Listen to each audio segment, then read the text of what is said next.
at this point in November where, again, nice player, but is he going to bring someone a Super Bowl? OBJ in Kansas City, maybe. OBJ in Los Angeles, it rewards them with probably maybe a division title. Christian McCaffrey, really? Well, it depends on the quarterback to me. Maybe he's the runner in Buffalo that takes some of it off Josh Allen. But you can get a rookie running back next year, but is your quarterback going to return? Is Rodgers back next year if they suck this bad in Green Bay? Right. Teams don't run fantasy teams. They run actual teams. And it sounds like Rodgers is running the Packers based on reports. Craziness. That whole we've got to make things simpler, which is news to the coach.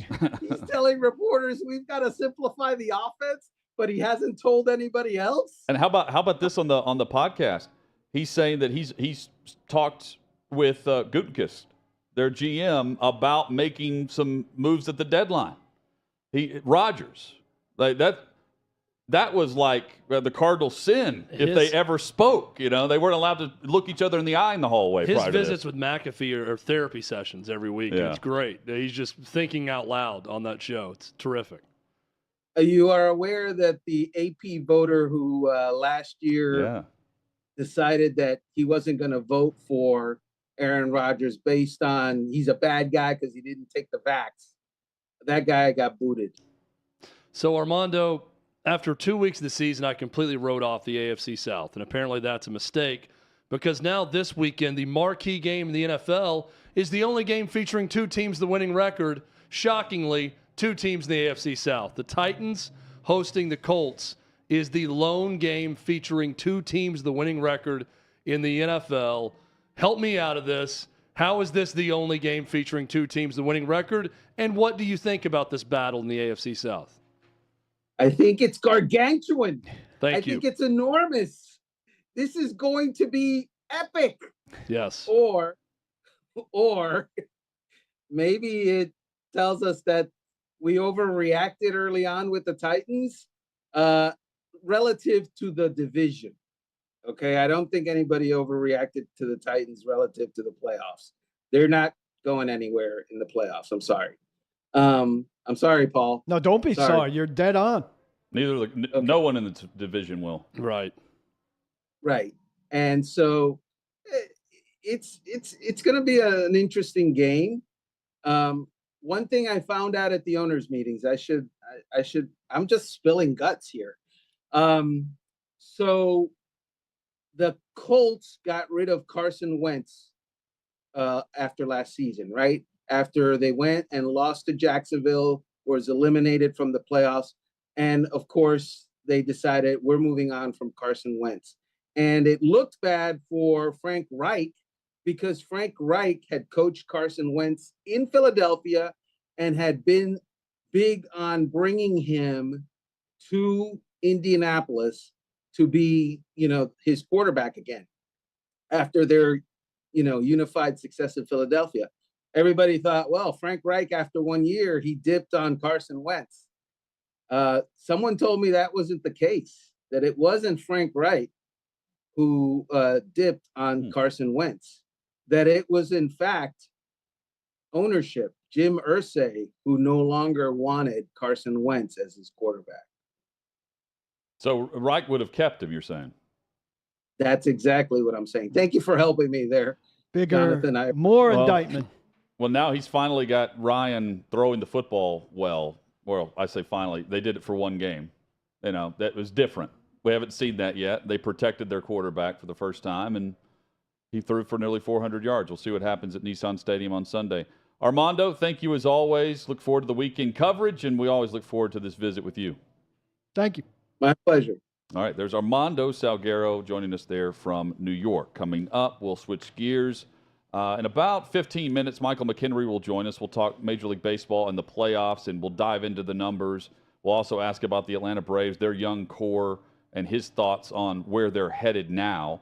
And we'll take a look at the 2 series going on, and he'll tell us about some of the matchups to watch out for. When we come back, let's discuss 2 matchups outside of the SEC. More impactful game this weekend. Is it Clemson and Syracuse or UCLA and Oregon? We've got that next on OutKick 360.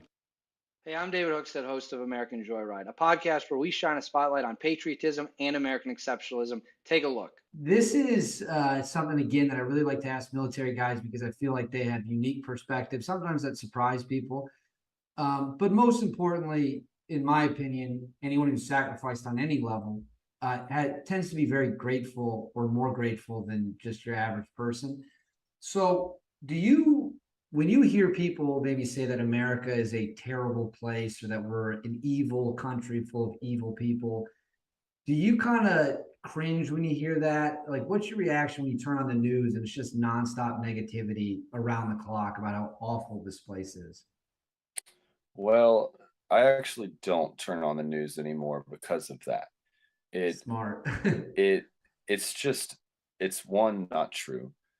And it's unbelievably toxic how that mindset, and hearing it all the time. Even if one, you believe it, then you go around believing that about your own nation all the time. Like, that's a horrible way to feel about who you is. They're not leaving, right? They're not finding a more noble country to go to. They're just staying here, and they're sulking, and they're spreading this horrible idea about how shameful we should all feel all the time. And I don't want to live that way, but I don't believe it. And so listening to it just pisses me off. I don't think that anyone is really able to say that with a straight face unless they have paid no attention to world history. Right. Like, it takes a real level of ignorance of history to say that America is unique in its cruelty. Like, it's just absurd. It's really, we're not void of it, but we are certainly not unique in it.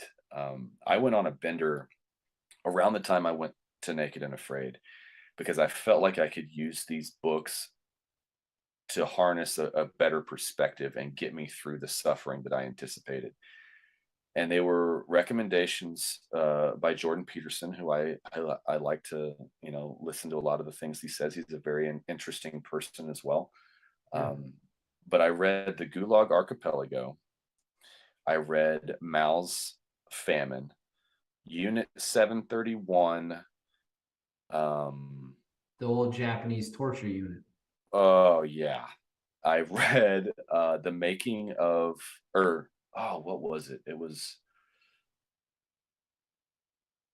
was another German book about the psychology of how they got these German policemen to do murders who were just regular cops. Oh, yeah. I think I know what you're talking about. And it's about how, like, none of them opted out of it. Like, they just all were okay. I know the book you're referring to. Yeah, man. And sort of the peer pressure involved, or the, how that happens. I read all of those books, and I'll be honest, it probably took me 3 or 4 months to get over them.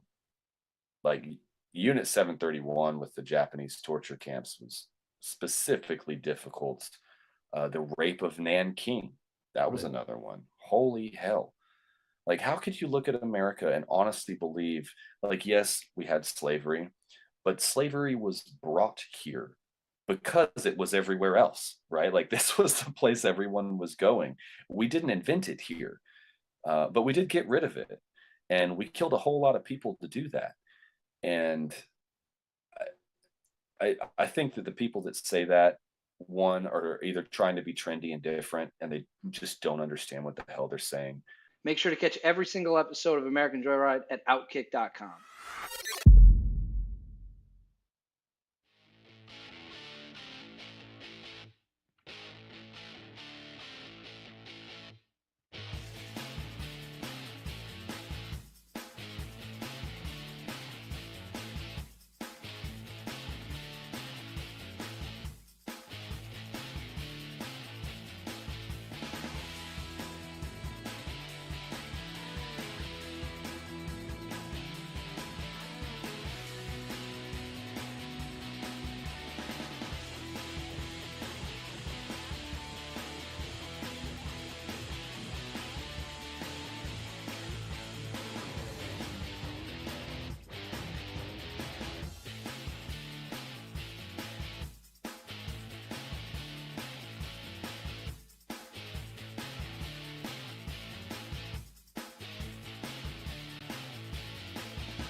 Got a handful of solid games this weekend across college football. 2 not in the SEC, but we'll focus on now as OutKick 360 returns. Syracuse on the road at Clemson, and UCLA heads to Eugene to take on the Oregon Ducks. From the perspective of the college football playoff, which game, guys, do you think is the most impactful? Well, I think it's the Clemson-Syracuse game in that it's the last game Clemson is likely has a chance to lose, right?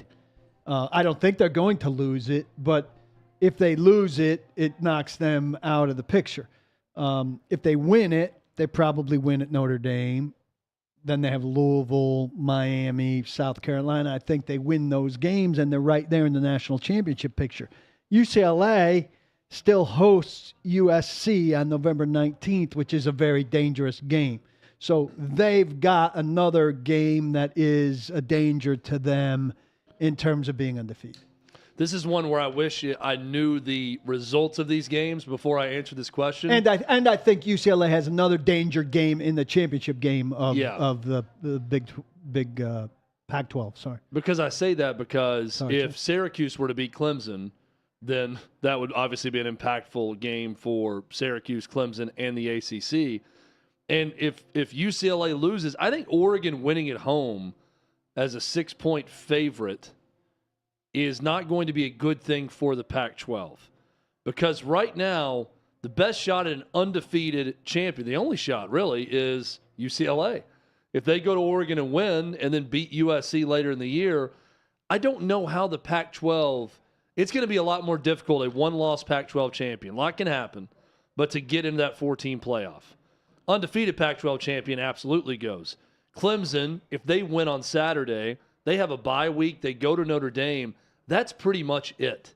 They play Miami. They play Louisville late in the season. They play South Carolina. But it would be a possible game against North Carolina in the ACC championship. Clemson, it would take a big upset. Can coast to the college football playoff after a win this weekend. So I think, just on paper, I think it's Oregon UCLA for 2 reasons. Impact on the college football playoff. This game's the first top 10 matchup in the Pac-12 since 2018's Apple Cup. It's been a while, and there's actual reason to watch. UCLA's going through a gauntlet. This is their 3rd straight game facing an AP top 25 ranked team. So from that angle, the Pac-12 can garner some attention and some respect. But also, if the SEC wants 3 teams in the playoff and Oregon beats the crap out of UCLA, that's one way to gain some attention for the conference and to get 3 in if you have a bunch of teams with 1 loss and you're trying to decide which team for what conference with 1 loss is getting in. Because Oregon's week 1 performance against Georgia, based on what they're doing now, looks like ancient history. On a nationally televised game, you've got this is the Fox matchup, right?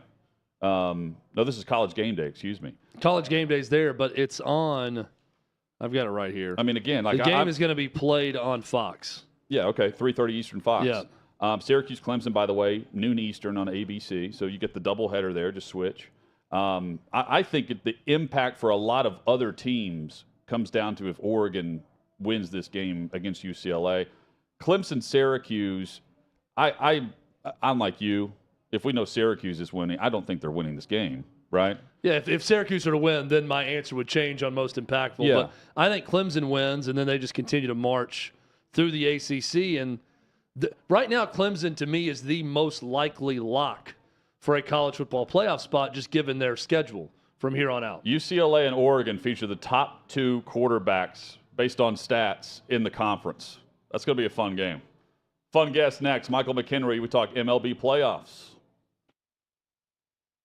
Chad Withrow with OutKick 360. This is 3 and 60, where I answer 3 questions in 60 seconds. Thoughts on Tennessee's GoFundMe for new goalposts? I think it's great because it's a clever way to have a little misdirect and get fans to give money to the football program, where we all know it's really not going to go to those goalposts. Sweet or spicy foods for the rest of your life? Sweet foods for the rest of my life because I'm not a psychopath. Now try to say he threw 3 free throws 3 times fast. He threw 3 free throws. He threw 3 free throws. He threw 3 free throws. Money! All right, Hutton. All right, let's go. What Halloween candy would you pass out to an Alabama fan, and what Halloween candy would you pass out to a Tennessee fan? I mean, Alabama fan, they need something soft for the teeth that are missing. So we're going with a little Laffy Taffy for them. For Tennessee fans, they get the full bar. Snickers, Butterfinger, anything. We're going big, like a gated community Halloween bash. What sports did you play growing up, and do you play any still now? I still play golf, but not well. Growing up, I played basketball, football, a little baseball, golf. Best sport was basketball. And now, for the rest of the time, show us what your end zone celebration would be. Oh, the end zone celebration for me is not very good. It's just this, and you hand the football back like you should do. Act like you've been there before, unlike what Withrow would do, which is storm the field and tear down a goalpost and then pay for it. Sue me.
We are live from 6th and Peabody, Thursday edition. OutKick 360 coming up. The latest SEC news, notes, and headlines with Trey Wallace of OutKick.com. Crew is all here today, making it happen for us. Big thanks to the staff behind the scenes, behind the radio, and behind the cameras, doing great work. Always.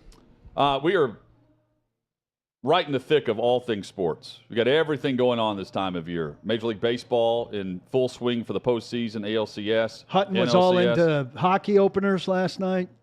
Not last night. I was watching some NHL hockey Tuesday night, I believe it was. Take The a look Preds for have the played team. like 6 games already because they started in Europe, I feel like. They've been all over the place. We're trying to turn around, they're playing a game. I haven't seen a second of any of them. Michael I just know McKenry they joins us, played.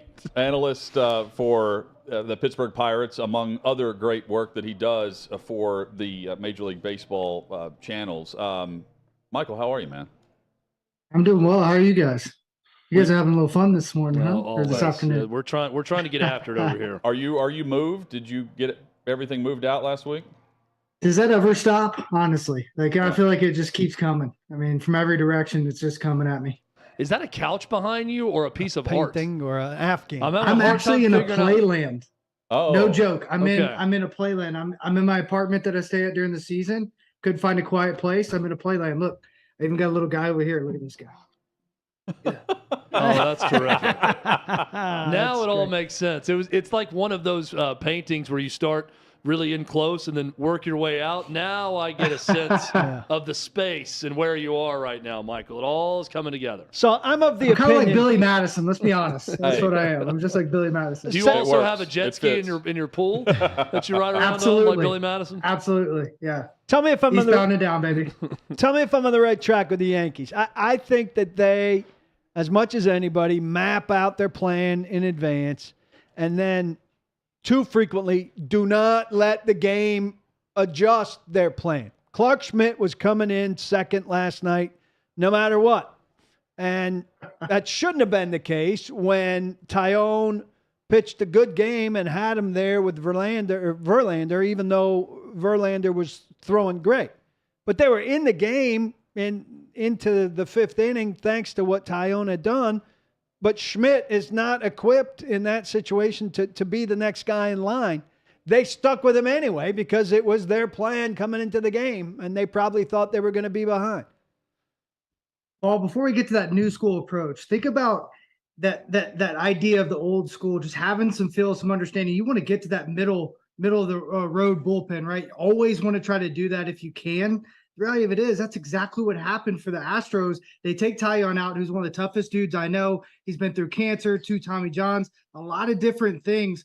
So if you can tell as a manager or a front office, call down and say, this guy's got it going, let him go. Let him go toe-to-toe with Verlander because this guy's been through life. Not just has he been out on the mound, he's been on the big stage. He went through testicular cancer when he was in Pittsburgh. He started a charity, did a lot of great things. Let him go out there and play. But you're exactly right. That's exactly what they do. Before these series, they get together with all their nerds. I call them the khaki pants. They get together and they map out the plan from first inning through ninth inning, and they kind of have different scenarios. What if this happens? What if this happens? If we're facing Alvarez in the sixth inning with this situation, runner on, do we walk him? Do we do this? Could they bunt in these situations? They play out all these scenarios and then try to say, okay, this is exactly what we need to do. He cannot get through 3 times through the lineup. Doesn't matter what his stuff looks like today, breaking off the table. They just kind of go by the book or by the analytics, sort of say, instead of going that old school approach, which I think in playoffs, you have to have feel to really take it to the next level. Do you think they might be wrestling a bit in-house? I don't know how many people ultimately factor into their decision-making, but it seems like with shortstop, like a lot of us wanted Isaiah Kiner-Falefa out of there for Cabrera or Peraza earlier. They didn't do it. Their backs were against the wall with Cleveland. They finally pulled the trigger and did it.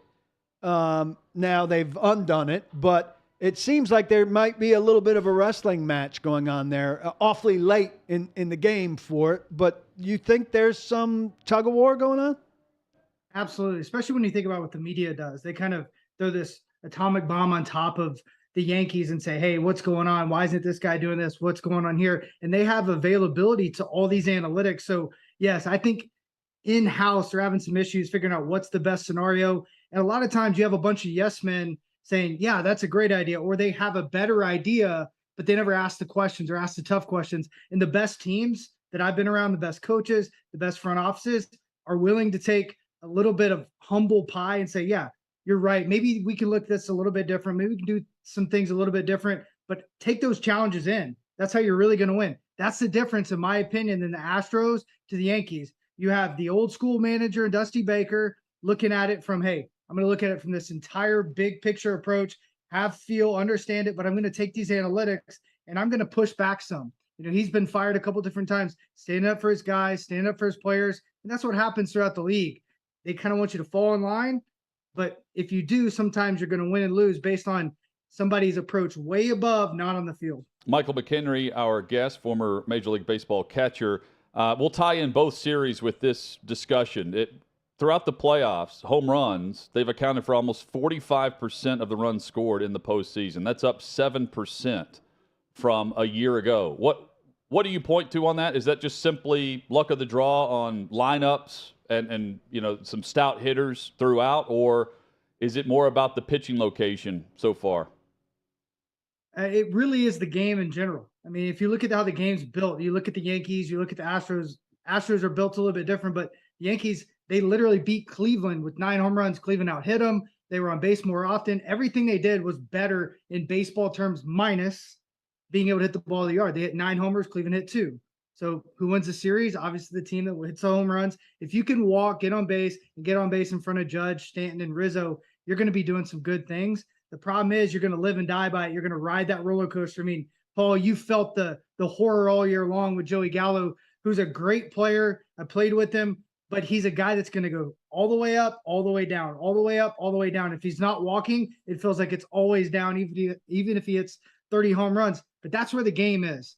And let's take it one step further. That's why all these rules that they keep talking about speeding up the game will not work, because guys get paid to hit the ball out of the yard and punch tickets. So it's going to slow the game down. It's the reality that we're watching, but it does make it exciting. We saw Verlander yesterday, 17 tickets punched by the Yankees, only 2 by the Astros. That's the separator in this divisional series. It's those two teams. One team strikeouts a ton, one doesn't. The walks with Tyon, 3 walks. One of those walks ends up scoring.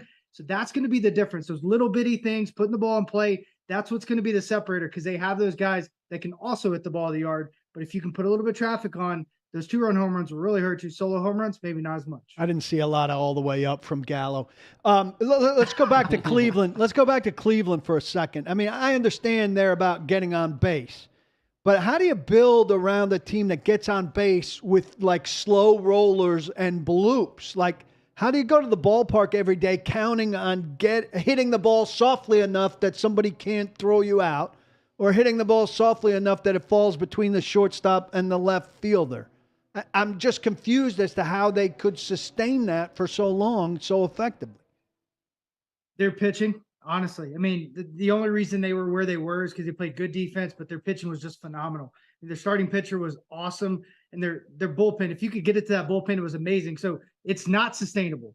It really is not. If you look across the league, I mean, that's the Pittsburgh Pirates. Look at their record. I got to watch them all year long. They didn't have a lot of guys that could hit the ball of the yard consistently or get on base consistently. If you can cause a lot of havoc on the base pass, you have 3 or 4 guys that are throwing 30 bags.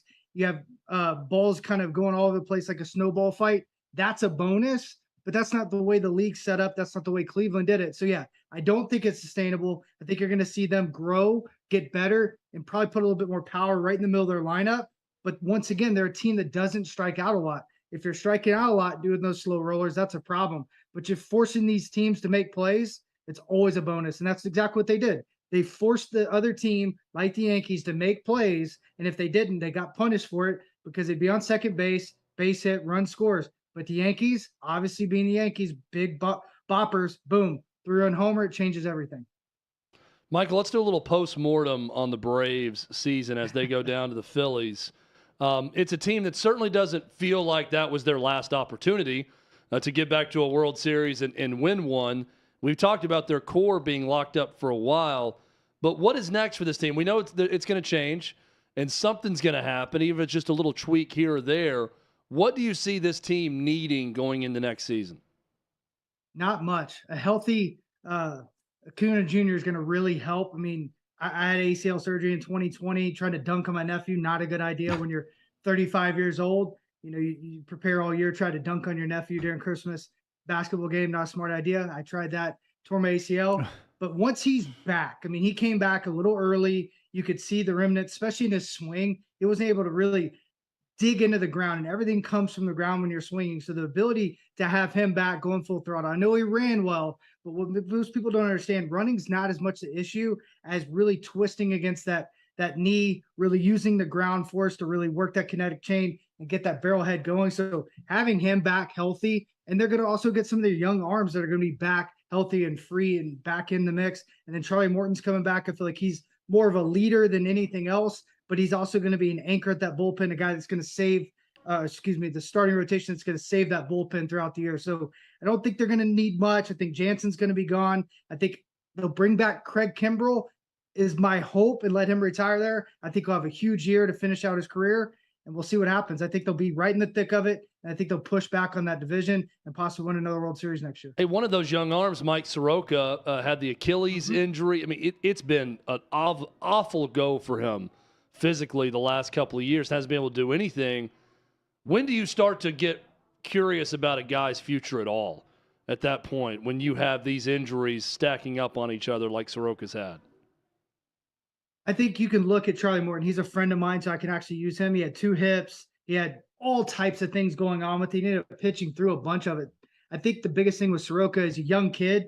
He needs to learn, hey, you're really young. Don't force the issue. Allow time to happen and make sure that all your body is moving well and toughen up. The biggest thing is really toughen up that body. Know what's hurting compared to what's actually hurt. If you're just hurting, you're sore, things are going on, whatever, push it to the side. But if you're actually hurting, let's figure out why you're hurting. Figure out what elements are really digging into that Achilles. Usually that comes from your feet. It could come from your hamstring. So he kind of figures out exactly how his body works. It moves and it recovers. And he jumps forward. And he's got a lot of guys around him that can really help him do that, especially a guy like Charlie Morton, Tyler Matzek, another guy that's been through different things, who just had Tommy John. These guys are guys that can pour those young guys, really help them take that next leap.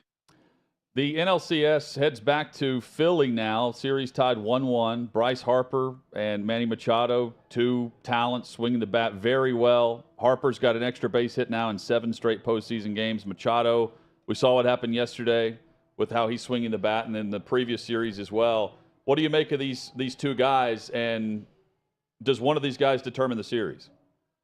I think absolutely one of these guys determined. And yesterday with Tyon pitching, the first, second, and third guy in the 2010 draft played in the playoffs. I thought that was a really cool thing. Obviously, Harper being first, Machado being third, and Tyon right in the middle. But you look at these 2 guys, their careers will line up so much. I mean, Machado signed a 10-year deal for $300, Harper $330 for 13. These guys are elite players. They're really good. I think sometimes they get overshadowed by maybe Nolan Arenado, Machado, Bryce Harper. What he's done this year has just been remarkable. He's going to have his UCL repaired in his elbow. He's at the DH almost all year. He got hit in the wrist, came back, was having an MVP type season. Machado is almost, I guess, a top 4 or 5 player throughout the league. When you look at his WAR, which is wins above replacement, defensively, offensively, he's just gone bonkers. And that's with Tatis not being there. So he's actually the superstar. You push Tatis to the side. This guy's really stepped up in a lot of ways.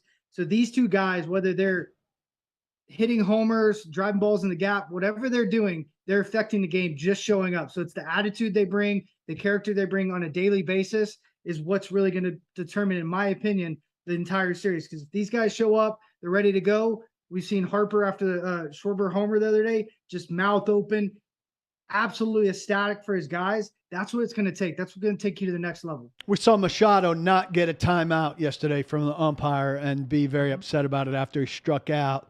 My perception is a veteran usually gets that, and maybe a kid doesn't. I saw one of the Cleveland guys not get one. From your perch behind the plate, did you see that usually play out? Does the veteran guy tend to get timeout from an umpire more easily than a younger guy?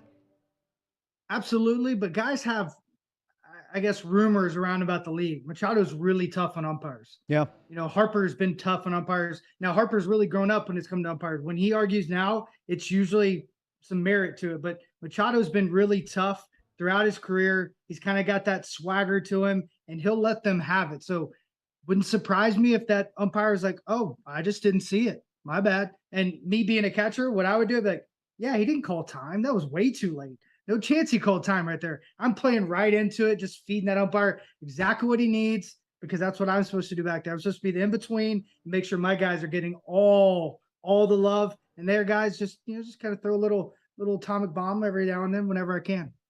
Final thing for you, Michael McKenry, our guest. Padres bullpen, 1 run in their last 25 innings. How crazy is that when you've seen their work? And what are they doing so well, especially towards the later part of the game? It's the intensity and the identity they've created. Once Hader started pitching well, I believe it's almost 15 innings now, no runs. He's been phenomenal. And it was just a matter of time. There was a lot of rumors throughout the league that when that trade happened, it was a huge trade between Milwaukee and San Diego. I mean, you're talking about 2 all-star closers and Rogers and Hader getting traded. And it was a great trade on paper. Absolutely great trade for both teams. It kind of switched the money around, allowed Milwaukee to do some things they needed to do. Also gave, San Diego the big splash they needed. But there was a problem with the chemistry there.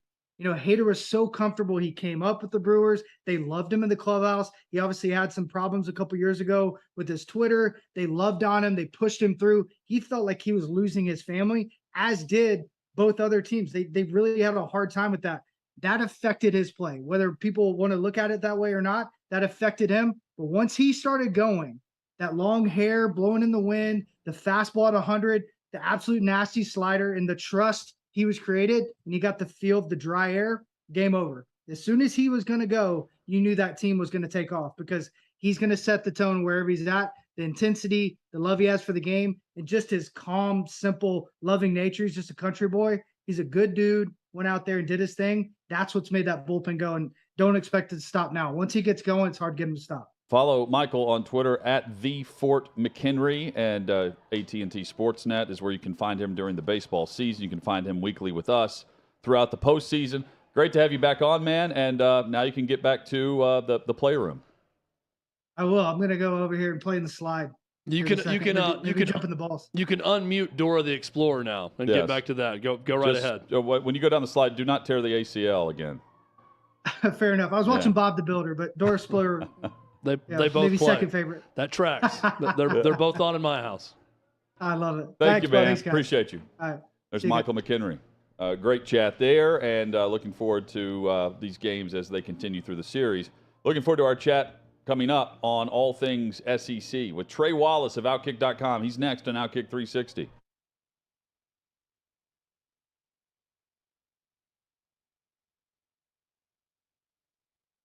Hey, I'm David Hookstead, host of American Joyride, a podcast where we shine a spotlight on patriotism and American exceptionalism. Take a look. This is something, again, that I really like to ask military guys because I feel like they have unique perspectives. Sometimes that surprise people. But most importantly, in my opinion, anyone who's sacrificed on any level tends to be very grateful, or more grateful than just your average person. So when you hear people maybe say that America is a terrible place or that we're an evil country full of evil people, do you kind of cringe when you hear that? Like, what's your reaction when you turn on the news and it's just nonstop negativity around the clock about how awful this place is? Well, I actually don't turn on the news anymore because of that. Smart. It's one, not true.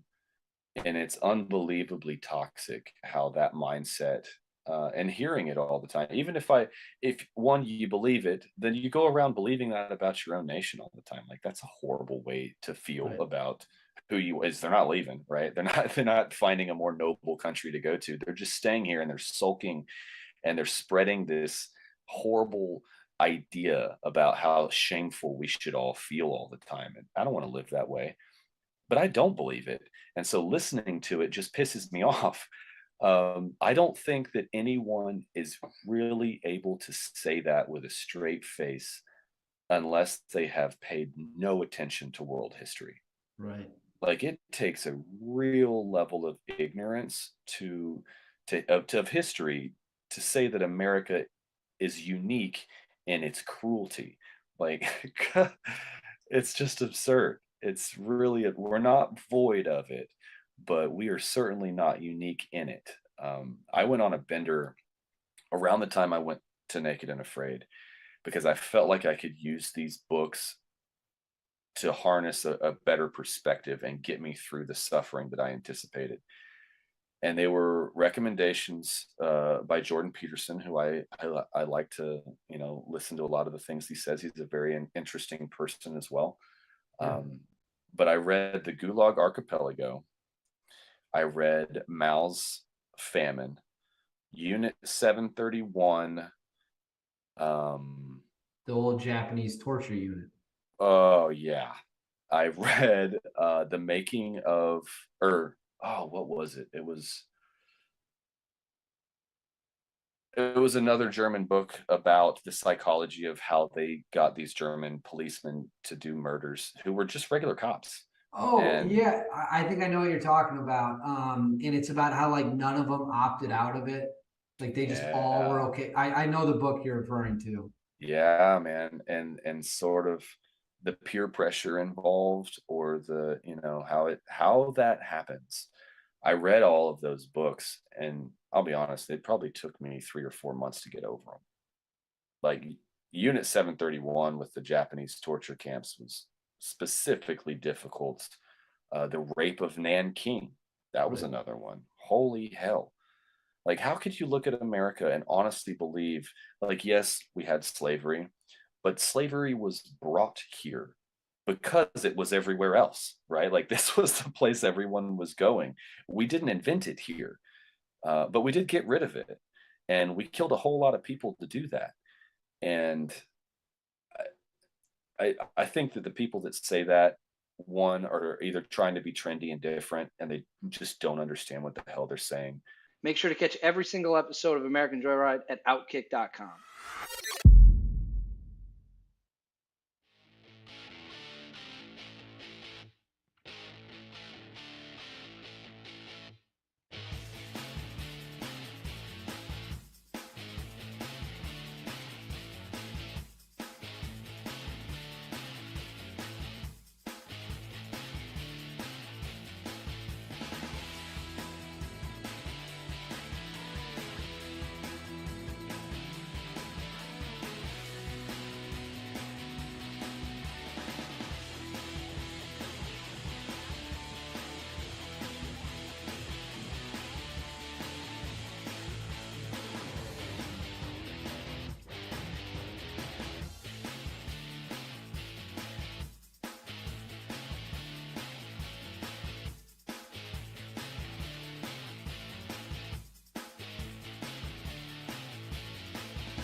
Live in Tennessee covering the SEC, Outkick 360 rolls on from 6th and Peabody with Yeehaw Beer and Old Smoky Moonshine. We say hello to Trey Wallace, Outkick.com, covering college football in the Southeastern Conference. Trey, hope you're well, man. Hope everything was great in Knoxville. We saw you Friday. We appreciate you swinging by. And, man, what a fabulous setting and scene right there by the river with two solid performances, not just by the quarterbacks but by the teams. Yeah, I'm good. The bruises seem to be disappearing from getting tackled twice on the field after the game. Actually, there was a third time by a family member of mine, but I will keep him under wraps. So no, it was I don't think I've ever, and I've been to some games before, Alabama LSU's. I've covered them. I covered the Kick 6, which is kind of in a different area than this one type of ending. But man, just great college football environment, and that's why we love it, just for stuff like that. So amazing weekend and great coverage from OutKick, all you guys, and it was really good. So set the scene for us on the field, because you know where I'm going with this, with what happened post-game. Was it a confrontational towards Alabama type environment? Was there any physical contact you were seeing being made with Bama players? You got knocked down twice, one time intentionally, one time unintentionally, I know. But what was it like on the field? You know what? So I lined up around the 30-yard line on Tennessee side. So the opposed, so right near the field goal, the post. And I turned to a colleague and I was like, okay, if he makes this is going to get rough. And not in a bad way. So, he makes it. I thought he missed it at first, to be honest with you. So I was like, why are these people going crazy? But then he made it. And so everybody starts, it takes a minute, but people start getting onto the field. Alabama players were running towards the locker room that I saw. And I've gone back and looked at all the video footage that I had from that night because it was over like 20 minutes. So, Nick Saban, the president, had his crew leading him to the locker room. And then, you had Alabama players that were running. And then you had some Alabama players taking their time getting to the locker room, which is understandable for some because they've been beaten up for 60 minutes. They're just tired. But it was an interesting dynamic because I thought, the fans really, to be honest with you, they rushed to the middle of the field. They didn't go straight to the goalpost because security had the goalpost surrounded. They had like 7 security guards in a circle surrounding the goalpost. Well, then finally, a bunch of fans started grabbing the end of the post where they couldn't get to them and started yanking it down that way. But then you've got Alabama players that are, and you guys have seen it, Alabama players, the locker room goes straight by the student section in a sense, so you're kind of walking through. But here's the thing. They had Alabama personnel, Alabama's police officers, security officers, forcing them into the locker room, like putting them in, getting them, rushing them in. I kept going back and looking at video and I see, personnel just waving them in there. And then they would close the gate. So I saw Jermaine Burton on the field, but I didn't see, that went down. And even Bryce Young was calm, cool, and collective walking off the field. He shook some couple people's hands leaving the field and whatnot. So it was chaotic, but I didn't sense it getting to that level. Like the Tennessee fans were just having a good time. Like, were they trash talking the $1 Million Band near the Tennessee Media Center? Yes, there were some fans that were trash talking the $1 Million Band, asking them to play Rocky Top. Okay. But then we get to where I think we're about to go next. We get to the situation with Jermaine Burton. And also, I've got video, and I don't know who it is on the Alabama staff, but it's somebody on the Alabama staff, an analyst or something, who pushed another person. I mean, literally popped him kind of George's face with a phone. And so, I guess we're about to get to that, but, there was a little bit of, wackiness involving a few players. Well, wouldn't it make more sense? We talked about this yesterday. In your allocation of resources, if it's getting stormed, it's getting stormed. And these yellow jacketed people or whatever color they're wearing are not going to stop it. But you could conceivably put a bubble around the majority of the guys who need to get to their locker room the way you do for a coach like Saban. Why doesn't somebody try to do something like that and use the security personnel to help shuttle the players to the locker room as quickly as possible? That protects the opponent, so to speak, from getting involved in anything. Where I think the kid's got to be more responsible, but certainly you protect the interaction, prevent the interaction. No, Paul, and I agree with you. There's I saw the Alabama players walking along their sideline and then making a right turn and then going into the locker room. There was security there just for Alabama players. Now, there's there's a travel roster, so you can't keep up with everybody when all that orange is coming on the field and fans, but you try your hardest to. There's a video from AL.com you can go back and watch, and it shows the Alabama locker room and they're forcing Alabama players in there and whatnot. But I agree with you in a sense, and here's the thing. So it's hard to judge on these things, and I'm going to give you a reference. Coach Calipari at Kentucky, when he knows there's about to be a court storming, he sends his players to the locker room, the ones that aren't the starting 5. Maybe down the road, if the game is out of hand or something, and an upset's coming, and a field storming's coming, you're up by like 10, with 30 seconds to go, and it's a wrap.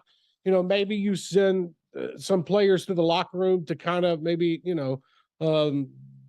digress the situation a little bit. Start. I don't know how that works in football. I mean, anything can happen, and we know that in the game. But when it comes to that. And you talked about the yellow jackets, the security. They were helping people down from the stands, to get on the field. Like, they went straight from, hey, we're protecting this field to, okay, well, give me your hand. I'll help you down. Let's not hurt yourself. You're gonna come down here anyway. Let's try right to prevent this way, ma'am. Try to prevent an ankle injury. Yeah, they're jumping either way. Just make sure they land softly. We got the Kappa Delta sorority coming down. Come on, I'll lend you a hand. Jumping over the wall here. Absolutely. That's exactly what it was. But Trey, let's get to the story that you had at OutKick with Burton. How do you foresee? We've all seen it at this point. He clearly reaches his this argument about he's been provoked or whatever's going on. He smacks a woman's head that's not doing anything to him. It's very clear in the video that she's looking the other way and is surprised by a hit to the head. How do you think Nick Saban handles this? How should he handle it? So I'll start first off with one thing that I noticed going back and through that video until 3 o'clock in the morning trying to put together a piece. His hands were by his side. He was just walking to the locker room. And then all of a sudden you see that right hand, that right arm go up, and he just pops the woman in the head. You know what I mean? And I think that's what stands out for a lot of people trying to make an argument that the young lady had a cell phone. I was told that her cell phone died in the first quarter. She didn't even have it. It was in her much like mine. I didn't have a cell Chad's phone is power a either. guarantee. Yeah, it was out. Right. So she wasn't trying to inflame a situation. She was just on the field with their friends. I don't think she knew or cared who Jermaine Burton was. And then Jermaine Burton comes up and pops her in the side of the head. And I think that when you look at it overall and how do you handle punishment, there's a difference. So there's two videos that people have made and put it out there. One, it looks like a camera is kind of being put in his face and Jermaine Burton's pushing the camera away, agitated after the game. Okay.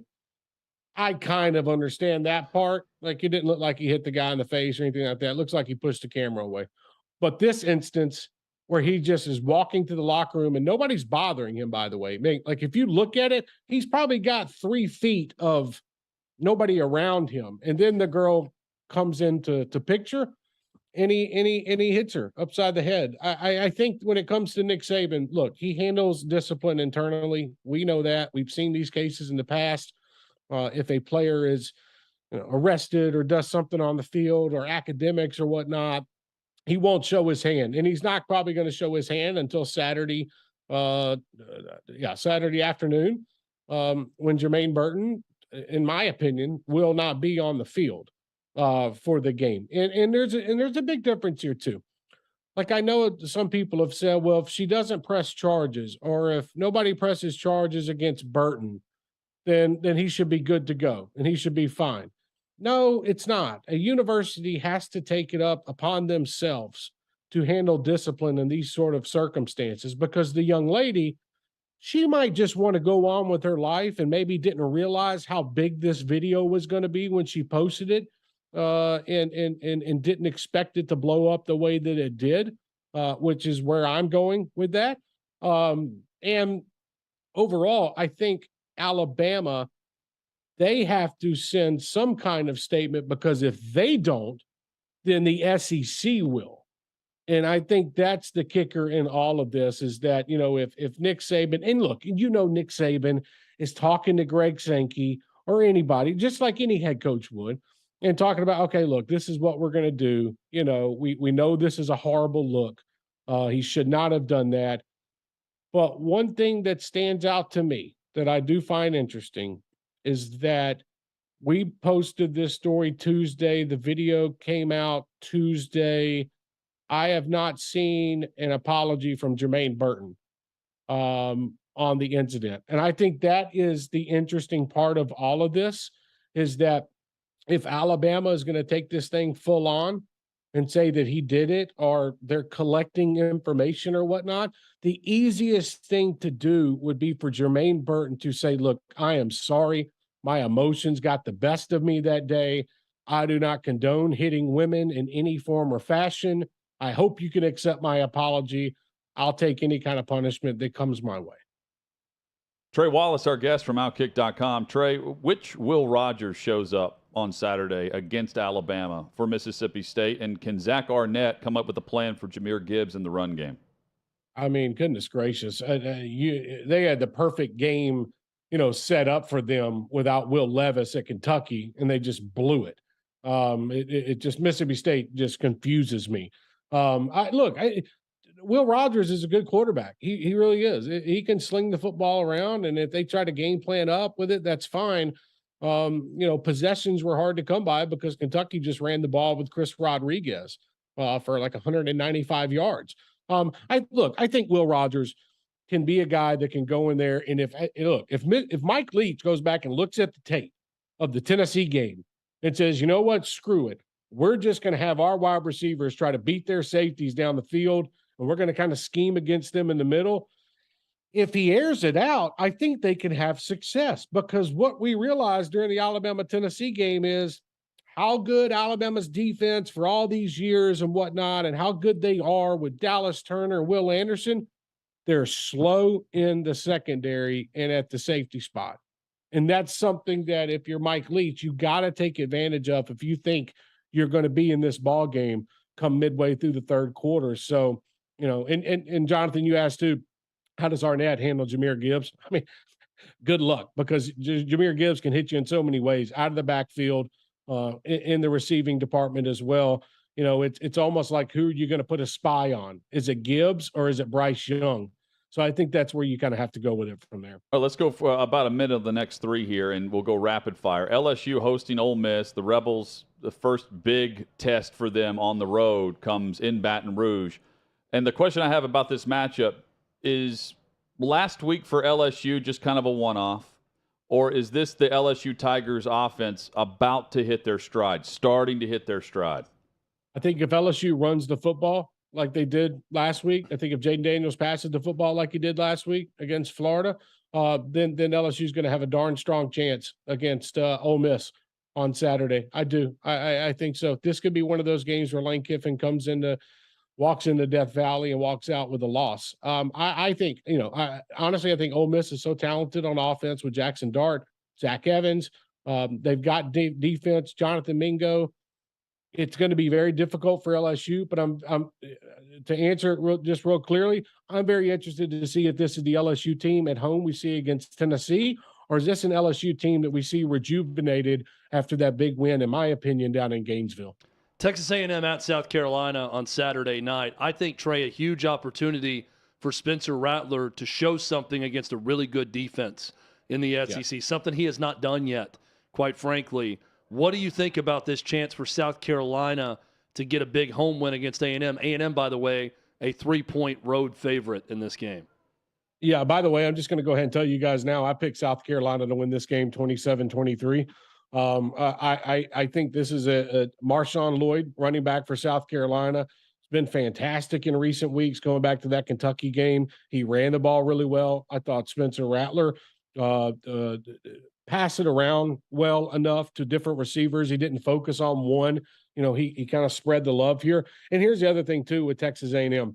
Like, I trust them with the running game, but I don't think that Haynes King performance that we saw at Alabama, I don't think that is sustainable for him. And maybe that's me, but I need to see him do that in back-to-back weeks before I'm saying, okay, Texas A&M and Haynes King, this thing might work. That's what kind of stands out to me. I think overall, I think an atmosphere like that in Columbia on Saturday night, this could be one of those next games, man. Here's how I'll end it. Shane Beamer did it last year. Remember, he beat Auburn and then he beat Florida. And you're like, whoa, wait a minute. Okay, wow. I think this could be this year's 2-game stretch where they beat Kentucky, they back it up with a win against Texas A&M. That's where he gets his 2-game stamp of the season and gets bowl eligible in a nice way. Both of those teams coming off of bye weeks going into this weekend's matchup in the SEC. Finally, Trey, Vanderbilt and Missouri. Missouri's already 0-3 in the conference. They're 14-point favorites at home against Vandy. What does this mean for Eli Drinkwitz in the future at Missouri if he wins versus loses to Vandy in this setting based on how bad they've been?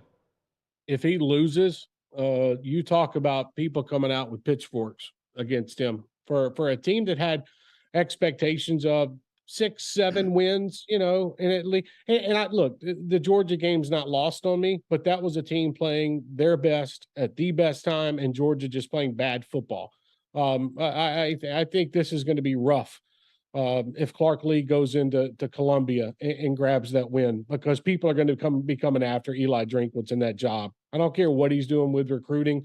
You should not be losing the way that they are losing. And then also, with the quarterback situation where he has a number of good ones on the roster, like, what is he doing? In my opinion, I think this is a team. This is a spot where Clark Lee can go to Columbia and grab his first SEC win. I think if A.J. Swan comes out and throws the ball, I'm going to go ahead and tell you what's going to happen now. A.J. Swan's going to come out. He's going to throw for about 290 yards and about 3 touchdowns. Missouri's offense is going to fall apart in the second half under Brady Cook, and Vanderbilt's going to come out of there with a win, in my opinion, 27-21, and Vanderbilt gets their first SEC win of the season. How about You that? heard it here first, right there. Trey Wallace, sending me to like DraftKings. it's already happened. Like the game's already been played. I'm asking because I'm considering taking the money line on Vandy as well. With those I just odds, like them. I just like them right You know here, what? Jonathan. Let's all do it together right now. Let's all Let's get on all our go. phones and let's do it. Let's like a just prayer make this circle. thing. Let's make it reality. Let's go make it a to party. Put it in my parlay. outkick.com/bet. That's outkick.com/bet is where you can find those odds right now for all of the college football matchups this weekend. Trey, thank you as always. Really enjoying the content at Outkick. Great coverage this week on and off the field, from Neyland to across the conference. Thanks. Hey, listen, I appreciate it so much. And watch out. I'm going to give you a little quick pick tonight. Okay. My South Alabama Jaguars beat Troy tonight in Sunbelt play in Mobile, Alabama. So there's your pick of the night. Parlay that with Yanks over Ashton. Do they cover the 3 is a better question. Yes, yes, they're going to win outright. We're good. The Okay. Jags will win outright tonight. There you go. Godspeed. All right. Thank you, Trey. We're taking both of those options. Giving us there. all kinds of picks. There he is. There's We should Trey just Wallace. turn that into a pick segment with the confidence he's showing. I did it. I just bet on South Alabama too. Load them up. Just put an inkling of an idea in front of Chad with the streak he's on. Keep Trey on hold, and then we'll just get some more picks from him. Chad started the season, I believe, with about 11 cents in his account. Now it's Well, now after he deposited $200, but he's he got got it back up. 211. I had 180 last week, and now I'm down to $37. So that's You're why just flying. goes quick. Hey, anything I touch it right now loses. So anything Trey says, I'm going to take. Great column from Chad at Outkick right now. We're going to get into that when we come back. Interesting comparison for college football's unbeatens. That's next on Outkick 360. Hey, listen, if you missed my show, don't at me. I've got you covered. Take a look. James Corden doesn't like us big-bellied boys, and he's one of us. Here's the deal.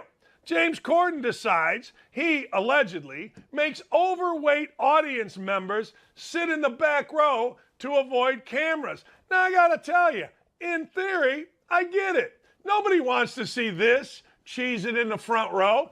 We want Susie. We want, what? We want woke Jimmy.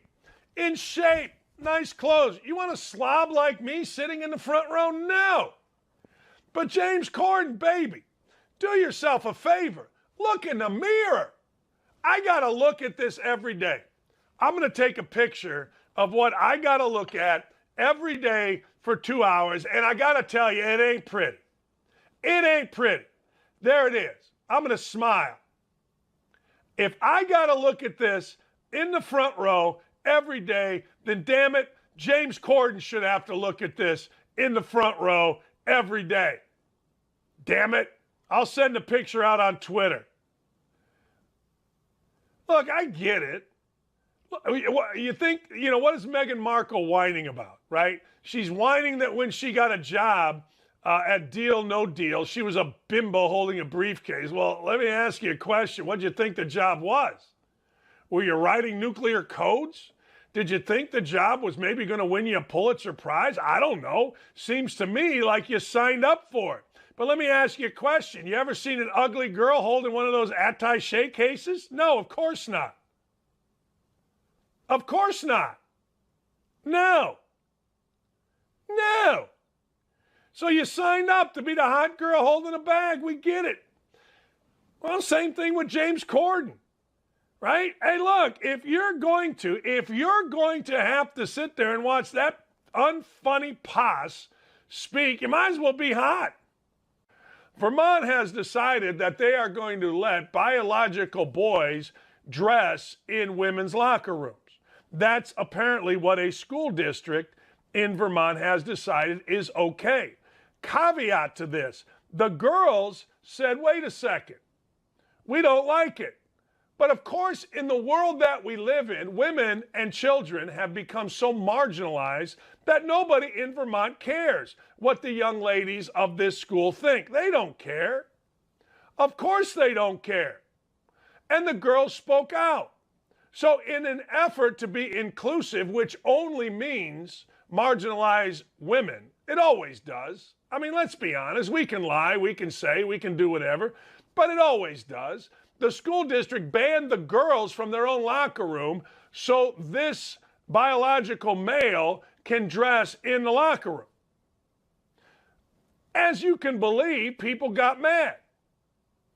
And a father, a guy named Travis Allen, who was an assistant coach, or he was the coach of the girls' soccer team, spoke out on it. Now, September. Let me give you the backstory to this.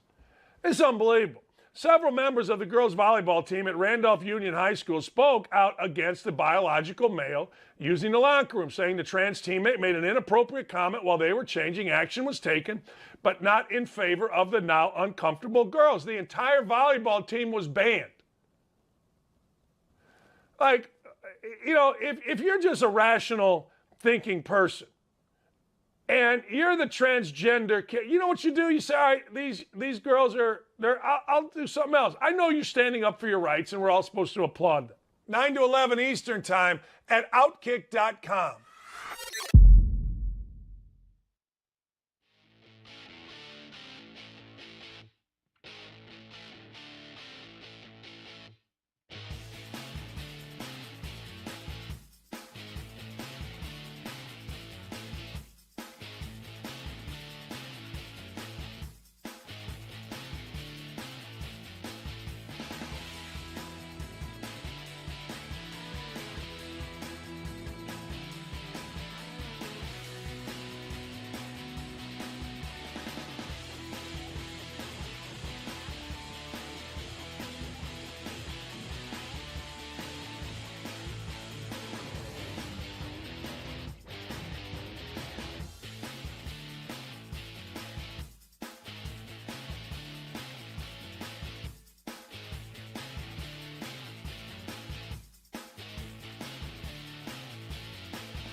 OutKick 360 rolls on. Coming up, we've got the SEC rankings according to Las Vegas. One big thing on every NFL game as well, coming up in hour number 3. One of my favorite segments. We'll go rapid fire, and you'll learn about each matchup this coming Sunday. Well, we'll start tonight as well, and it'll be beneath the surface, a couple layers deeper than just matchup records and who's starting at quarterback.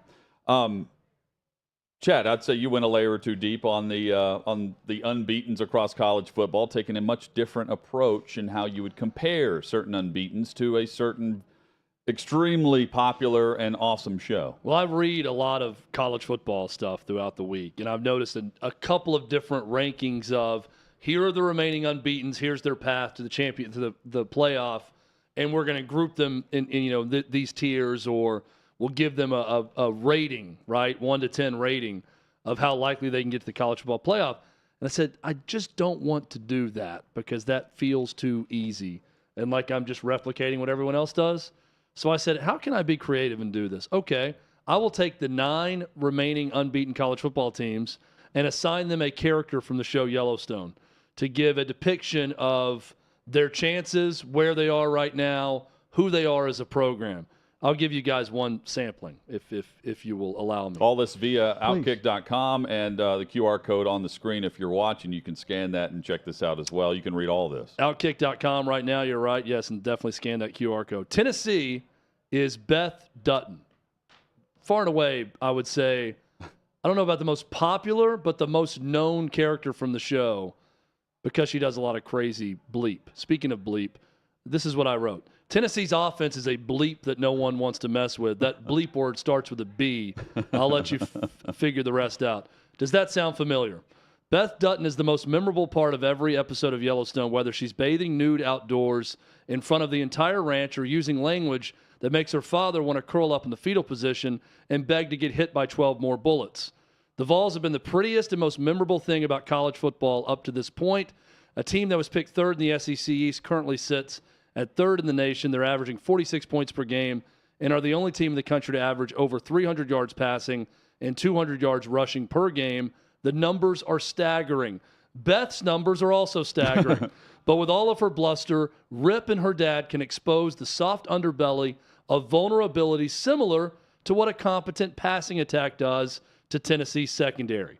While I don't think either are in it to win it in the end, I'll be watching every step of the way. Well and done. what I mean by that is I think Beth Dutton's probably going to get axed in season 5 or at some point, and that's going to start a holy war on Yellowstone the moment that she's dead. So that's just one of the 9. I've got Ole Miss as Jamie Dutton. I've got Georgia as Rip. And I don't want to spoil the rest of it, Hutton, but those just a little sampling of what you can read. Some surprise characters that you may not know. The Venn diagram, yes, I even have a reference to, I had to look up the IMDb page, a reference to Monica Long Dutton, Casey's wife. Didn't know her name. That her name was Monica Long, hyphenated Dutton until now. But the Venn diagram of college football fandom to Yellowstone fandom, there's some similarities there. So I feel like a lot of people are going to Here's what I know about Yellowstone. You like Kevin Costner. I like Kevin Costner. And 7 out of 10 young ladies who visit the fine facility that we are in wear a hat because of Yellowstone. The Yellowstone logo on no, the ranch? not the logo, but the kind of hat that they wear on Yellowstone. They've set fashion. Yes. Paul, you have a column up on the trend of trading for the top wide receivers across the NFL. Yeah, well, I checked in on A.J. Brown, on Devontae Adams, and on, now I'm going to forget the third one. Tyreek Hill. Tyreek Hill. So I just ran through, reminding you what the trade cost, what the contract cost, bullet points on what they've done in their new location, a check-in on their former team, and a check-in on their quote-unquote young replacement. The most interesting nugget I found in all of this, which I find unfathomable, is how bad the Raiders are. The Raiders were the NFL's 6th passing offense in 2021. They acquired Devontae Adams. They're 23rd in passing offense right now. Now, he's done some impressive things individually, and I think all 3 of these are looking like wins right now if you had the money. And certainly the teams that they left are mostly struggling. You'd rather have these guys than not. But in Las Vegas right now, if you're a fan of that team, you could say, hey, we got this guy. We used to be good at throwing the ball, and we're not very good at throwing the ball right now. You're probably sitting there saying, with all the problems of John Gruden, he's a superior offensive coach to Josh McDaniels, it looks like. I don't know what the deal is with McDaniels. You were saying Josh McDaniels just might not be great. You got to give him another year to cycle through personnel. He just might only work as Bill Belichick's offensive coordinator. And that's fine. He can be very successful doing that job for the rest of his coaching career. Mac Jones may only work that way too. That's true. It'd still be better than Frank Reich. Hutton, some guys are just meant for each other. That's what I'm saying. Just meant to come together. Union, gathering of 2. Becoming 1. McDaniels headed back is what Chad's saying. It's McDaniels. We'll be back in 5 minutes. It's a OutKick triangle. 360 It's a triangle. returns. Unity. If you're looking for a place to bet on a game today or a futures wager, head to OutKick's Odds Finder. OutKick.com/odds. It's where you'll find spreads, totals, and moneyline odds for every upcoming game. I love it because it's super easy to navigate. Bookmark OutKick.com/odds and make OutKick bets a part of your daily sports betting routine. For bets decided by season-long results, head to OutKick's Futures Finder. OutKick.com/futures. Just select your state, place your bet. It's honestly that simple. And similar to the Futures Finder, the Prop Bet Finder allows you to search by player, team, or game for any sport. Check out the OutKick.com/props, and from there, click the Odds tab. You'll go directly to the sports book to place your bet. Boost your game day experience with OutKick Bets. OutKick.com/bet. Get the edge with OutKick Bets.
Just like that, the final hour is here on this Thursday edition. We're going to get you ready for the college and NFL kickoffs.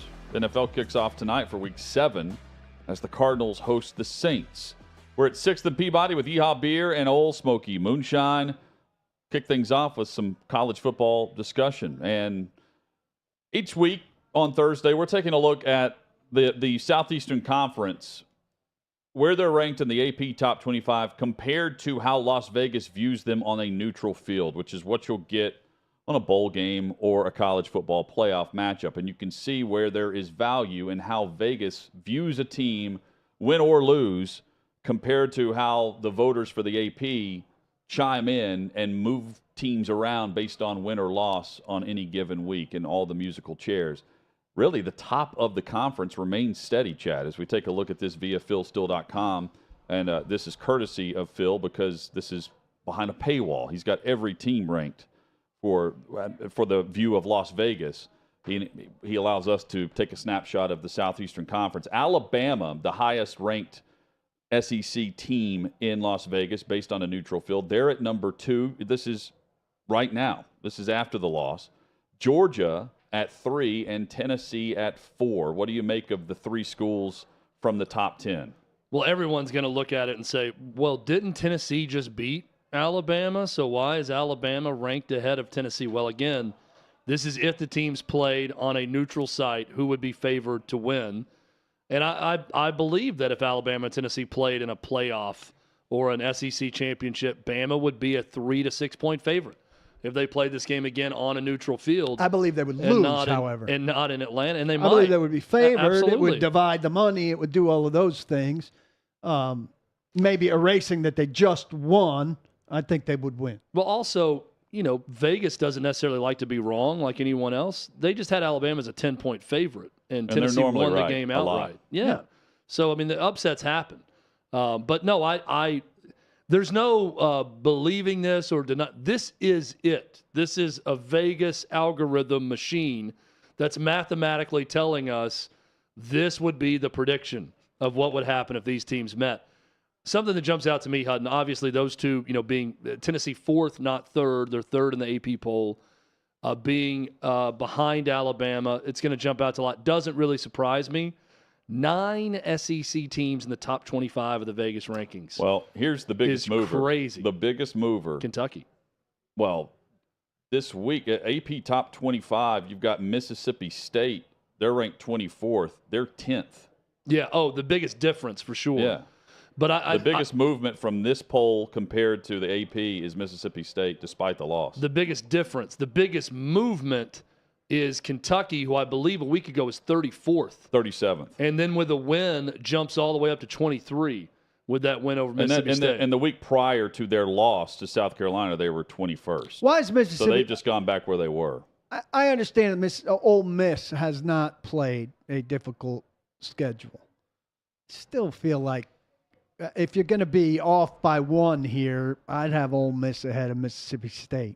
I don't get Mississippi State, quite frankly, being 10th. But, again, this is a mathematical – we can't argue with the machine or the robot that is this Vegas generator. No, argue with it. But it's I don't get it. I'm with you, Paul. I saw Mississippi State do nothing in the second half, especially the fourth quarter at LSU, and lose. They were horrifically bad on Saturday night against Kentucky. They've laid 2 big eggs. They got a nice lead against LSU and played awful for a quarter and lost. Okay, you can forgive that. LSU's a talented team. That was on the road. Then they went on the road to Kentucky and were terrible. Maybe this is Vegas saying, well, those 2 games were on the road and on a neutral site. We think Mississippi State, based on opponent, based on play, is going to be the 10th best team in America. I don't see it from Mississippi State right now, but that's what this generator is telling us. We've seen it. We just haven't seen it consistently. We've seen it like sporadically at times with some of the numbers that they get from their quarterback play and their defense being better. But here's the other thing to pay attention to just by the rankings. And we'll go through all the SEC schools for our listeners and viewers. But Alabama and Mississippi State play this week in Tuscaloosa. Bama's favored by 21. They're favored by 3 touchdowns. And on a neutral field, they're separated by 8 spots per Vegas. And the separation between the 3 SEC schools, Alabama, Georgia, and Tennessee, and the rest, right now Vegas is telling you those are the 3, and then it's everyone else, including Ole Miss, who's also unbeaten. If we go by that model, let's say we're saying Alabama would be a 3 to 6 point favorite over Tennessee on a neutral field if they played the game again this next week. That means Tennessee, Mississippi State would be about a 14, 15-point spread in favor of Tennessee if they met.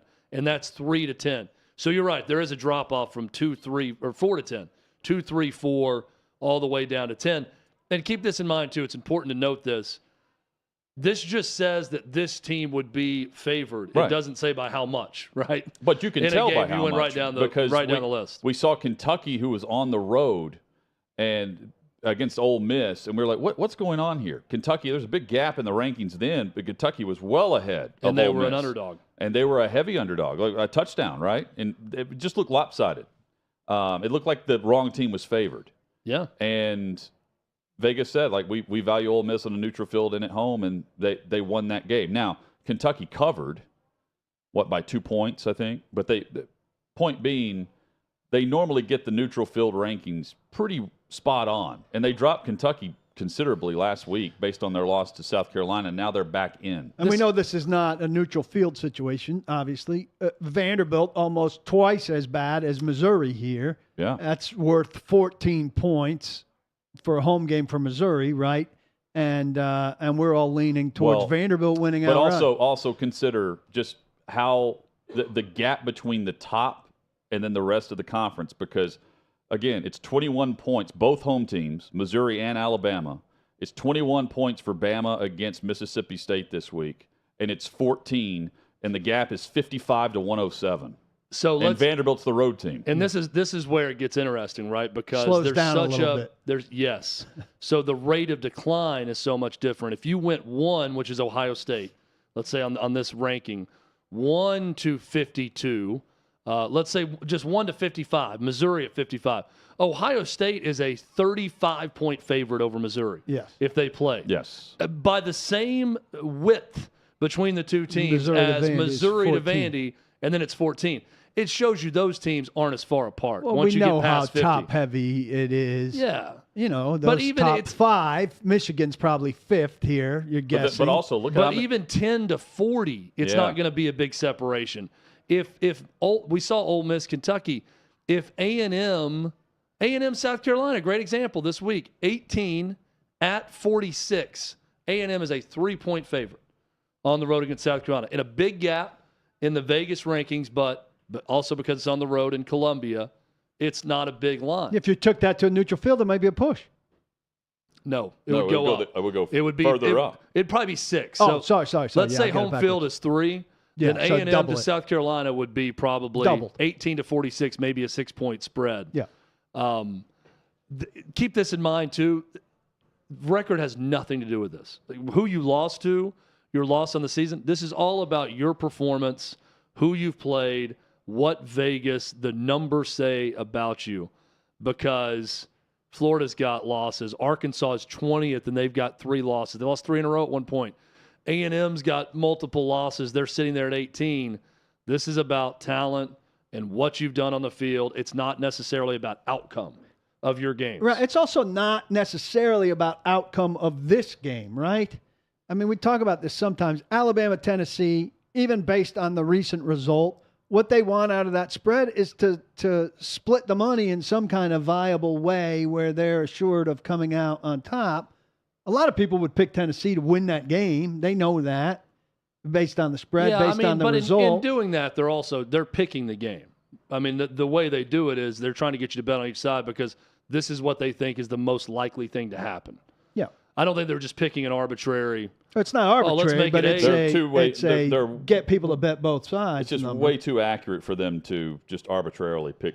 No, but it's also a number that'll get people to bet both sides. And that number is the prediction. Right. Is what we're saying. I mean, I don't. That number is usually the number with 4 minutes to go in the game. Yeah, I don't think that they're looking at it and saying, okay, the algorithm tells us -3, but we think more people will bet on -6. I think they're going with the number that comes out because but the line that's does the one move. that's going to get people to The line does move, but people are betting heavy on one side. That's action. Final point. Right? That's how it pushes one way or the other. Final observation on this. So the line between Georgia and Tennessee popped this week at 10, right? Was it 10.5? It was 10.5 or 11. One was 10.5. One was 11.5. I think. I thought you said Georgia, 13. Tennessee, Georgia was 11.5. Michigan at Ohio State was 10.5. Those are the two, the future games that were out there. There's one spot, but that separates it could be these vice two. versa. 3 and 4, and the home team is favored by double digits 2 weeks before we play this game. I'm curious to see where that line ends up 3 weeks from now. 2 weeks after, 2 weeks from now, they play Kentucky. Then it's Georgia. I want it to be on a neutral field. This is so one we can that see I the don't spread. think will change much because I don't think much is going to happen. Kentucky's got a bye week and Tennessee plays UT Martin, but I saw an early line on Kentucky at Tennessee. This would be 23 right now versus 4. In Knoxville, Tennessee was a 14-point favorite. 2 touchdown favorite over Kentucky. And that sounds fair to me. I saw that and I thought, yeah, that's probably right about what it should be. Is that a hedge your happiness game for you? Yes. That will be a hedge your happiness game. Especially because I thought I was going to get a no. Especially because the line is so big, it's going to pay off huge if Kentucky were to win outright. I thought that was going to be a no. Did that surprise you, huh? I think Tennessee's going to win. It is an early yes. Or it was a fast yes also. Tennessee's a lot better than they were a year ago, and I think Kentucky's worse than they were a year ago. Well, and Tennessee won in Lexington in a wild shootout type game. But Kentucky does have a defense that can... That's a big number. ...muddy things. This is going to be the real test, though, because no one has been able to slow down Tennessee yet. So if Kentucky's the first to do it, good for them. Well, Kentucky, I haven't seen it yet this year. Well, if Kentucky's the first to do it, then 14's a reasonable number to if get. Kentucky's the first to do it, then them winning the game would be reasonable. Because I don't see it happening, even with their defense. That's imposturing. They're not winning the game. I mean, they shouldn't be winning the game. Well, you saw at Tennessee. No, I know. But Kentucky shouldn't be winning. No, I agree. Based on what we've seen.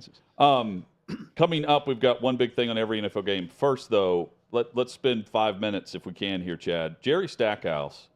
We'll stay in the SEC. Jerry Stackhouse at Vanderbilt received a contract extension this week.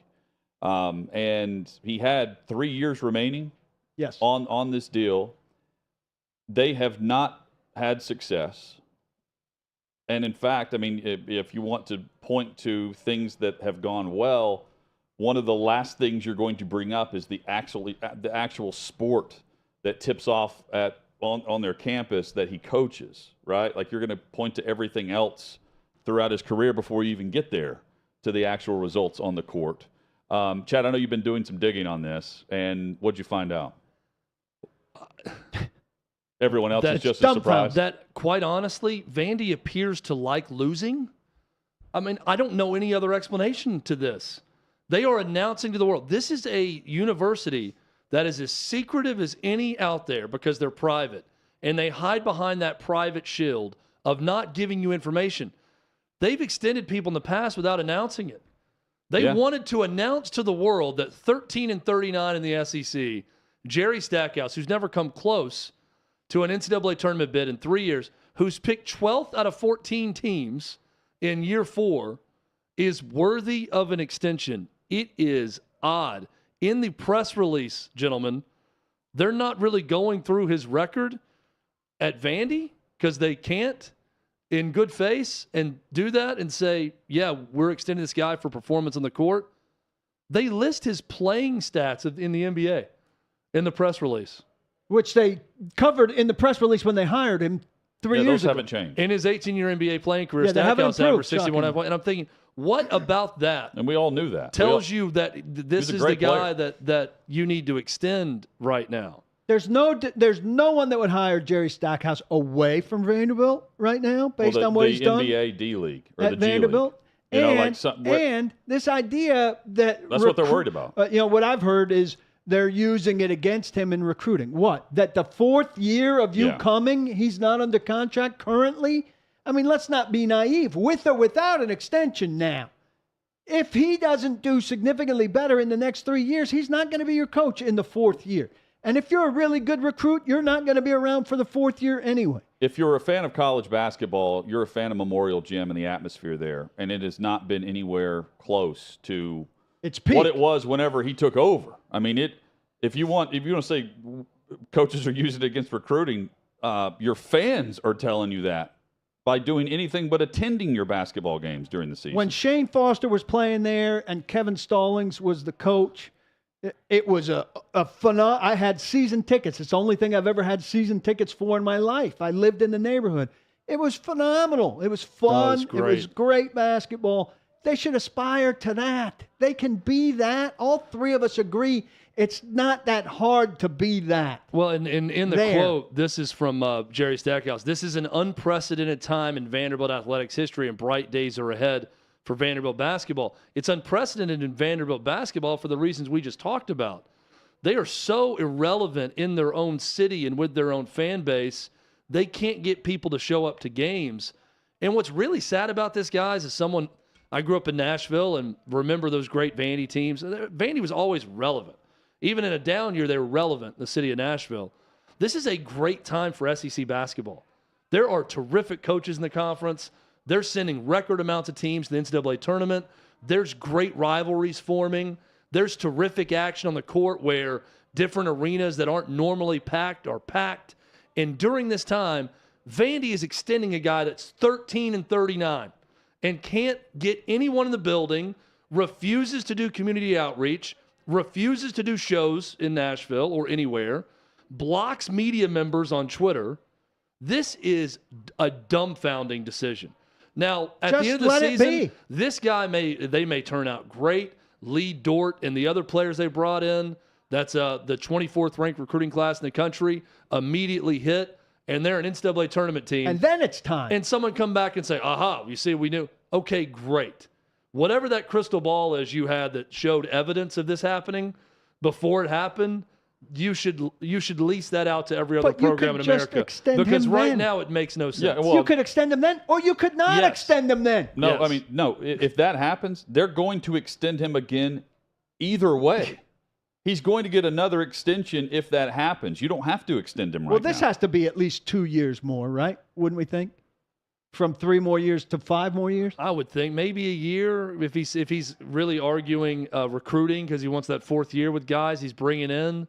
It seems to me like a Stockholm syndrome situation. It's like Jerry Stackhouse has convinced Candace Lee and everyone at Vanderbilt that they are unworthy of him. Yeah. And he's almost like holding them hostage. Well, you're unworthy of me. Of that. I can go somewhere else. I don't need to talk to any of your people. Well, I don't think I don't need to do interviews. The city I don't hasn't need to get met people in. Right. What has he done? But I don't think the city believes he's anything special. Vanderbilt does. But he's almost convinced them I'm too good for this city and this job. Hold on to me. Do whatever you can to keep me.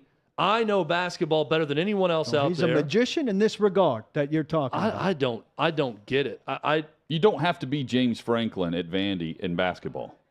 You don't have to have your own. You don't have to be your own marketing director. But just win basketball. No. What the sport itself markets itself there at that with gym. The arena. It always has. Just win basketball games. And now now they're begging this guy to do that for them. The whole thing is bizarre. And clearly there was like an NBA G League team or something that was knocking on the door. Otherwise, I don't know what warrants this. I don't even know. Like, why would a G League team come knocking? A G League team. It doesn't matter who coaches a G League team. This decision is so weird. I think there's something weird going on psychologically that the people that make decisions at Vanderbilt have been tricked into believing that they need Jerry Stackhouse. Well, and they need whatever he's doing for them. It's also not even Candace Story Lee's hire. It was the previous AD, Malcolm Turner. And here's the thing. You said you don't have to have that in Vandy basketball. They might have to have that by the time this guy's done with the program. Well, they've needed it when he took over. My point being, they need to hire someone young who's going to come in and embrace everything. But if they win and had a fun program over there, it sells itself. And word got out, and the highlights on the news are good, people will go. One big thing on every NFL game is next on OutKick 360. Hey, listen, if you missed my show, don't at me. I've got you covered. Take a look. James Corden doesn't like us big-bellied boys, and he's one of us. Here's the deal. James Corden decides he, allegedly, makes overweight audience members sit in the back row to avoid cameras. Now, I got to tell you, in theory, I get it. Nobody wants to see this cheesing in the front row. We want Susie. We want, what? We want woke Jimmy. In shape, nice clothes. You want a slob like me sitting in the front row? No. But James Corden, baby, do yourself a favor. Look in the mirror. I got to look at this every day. I'm going to take a picture of what I got to look at every day for 2 hours, and I got to tell you, it ain't pretty. It ain't pretty. There it is. I'm going to smile. If I got to look at this in the front row every day, then damn it, James Corden should have to look at this in the front row every day. Damn it. I'll send a picture out on Twitter. Look, I get it. You think, what is Meghan Markle whining about, right? She's whining that when she got a job at Deal No Deal, she was a bimbo holding a briefcase. Well, let me ask you a question. What did you think the job was? Were you writing nuclear codes? Did you think the job was maybe going to win you a Pulitzer Prize? I don't know. Seems to me like you signed up for it. But let me ask you a question. You ever seen an ugly girl holding one of those attaché cases? No, of course not. Of course not. No. No. So you signed up to be the hot girl holding a bag. We get it.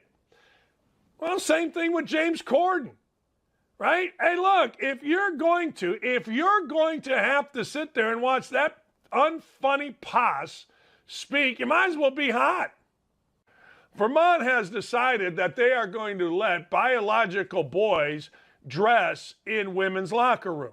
That's apparently what a school district in Vermont has decided is okay. Caveat to this, the girls said, wait a second, we don't like it. But of course, in the world that we live in, women and children have become so marginalized that nobody in Vermont cares what the young ladies of this school think. They don't care. Of course they don't care. And the girls spoke out.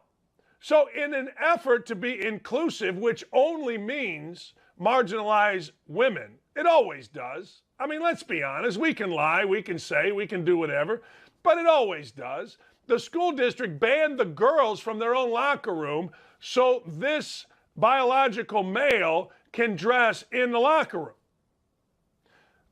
As you can believe, people got mad. And a father, a guy named Travis Allen, who was an assistant coach, or he was the coach of the girls' soccer team, spoke out on it. Now, September. Let me give you the backstory to this. It's unbelievable. Several members of the girls' volleyball team at Randolph Union High School spoke out against the biological male using the locker room, saying the trans teammate made an inappropriate comment while they were changing. Action was taken, but not in favor of the now uncomfortable girls. The entire volleyball team was banned. Like, if you're just a rational thinking person and you're the transgender kid, you know what you do? You say, all right, these girls I'll do something else. I know you're standing up for your rights and we're all supposed to applaud them. 9 to 11 Eastern time at OutKick.com.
From 6th and Peabody with Yeehaw Beer and Old Smoky Moonshine, OutKick 360 with one big thing on every NFL game for Week 7.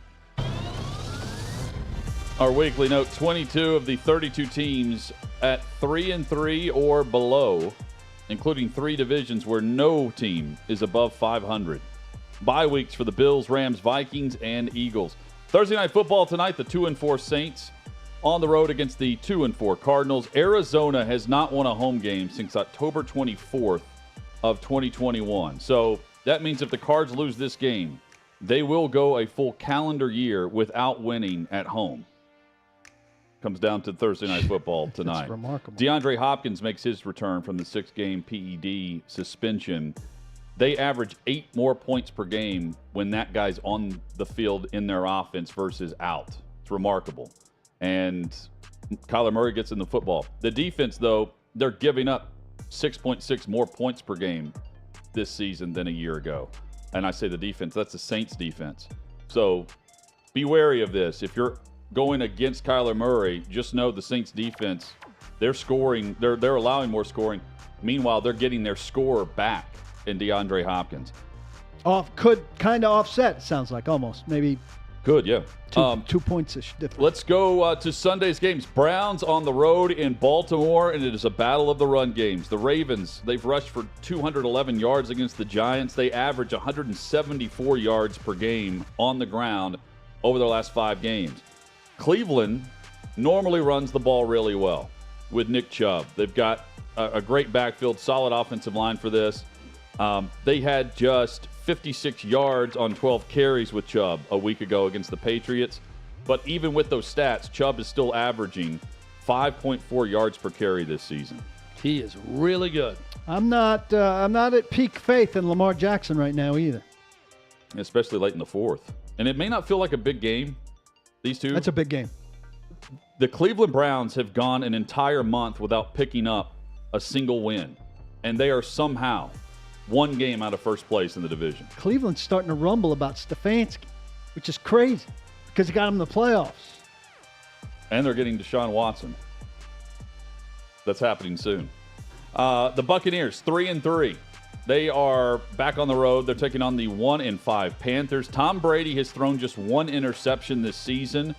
That interception came in week 1 against Dallas. The problem, he's had just 1 game with 2 or more touchdowns this season.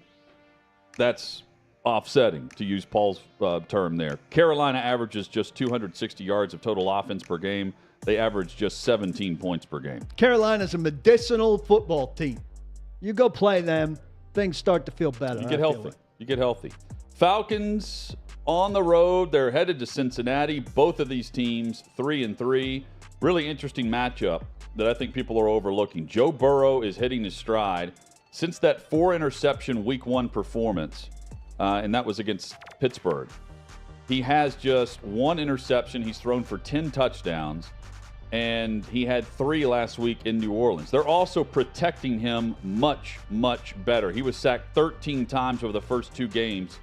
Since then, 8 sacks in 4 games, and they won 3 of those 4. I think one of these teams is good, and the other one has a way of winning some games. And I think the team that's good will win this one, and that's Cincinnati. They were so bad at protecting Burrow, I didn't know if it was possible to have this level of improvement from that offensive line. They figured it out. They've been a lot better. Be wary of this if you're picking Cincinnati, though. I would too. I'm not betting it because the Bengals are awful at stopping the run. And the Atlanta Falcons have rushed for on an average of 175 yards per game over the last, 3 or 4 games? 175 over the last 4 games. They are 3-1 in that stretch. The Bengals' run defense, the Saints just rushed for 228 yards against them. And then last week, the Ravens put up 155. Lions and Cowboys. Is this one of those get-right games for the Cowboys and Dak Prescott coming back? I sure feel like it will be. It's an ideal comeback situation. I don't know how good he'll be, but they should win with him being average. The Lions' defense is going to offer up some opportunities for Dak. They're medicine like Carolina. Detroit has 1 win on the season, and they have the 3rd best scoring offense in the National Football League. Let that sink in. 1 win. They average 28 points per game, and that is including the shutout loss to New England. So I don't think Dan Campbell's going anywhere after this season. I do believe that Aaron Glenn has seen his last season with the Detroit Lions as defensive coordinator. Still a long way to go this season. He may not see the rest of the season. Yeah. Maybe his last week. The Giants are 5-1. The Jags are 2-4. Jacksonville returns home. The Giants lead the league with 5 comeback wins this season. The Jags struggle to finish games. The G-men, they have not allowed more than 23 points in any game this season. The Jaguars, they're in tight games. Of their 4 losses, none have been more they've not lost by more than 8 points in their 4 losses on the season. And the Jaguars are a 3-point favorite in this game. They've lost 18 consecutive games straight up.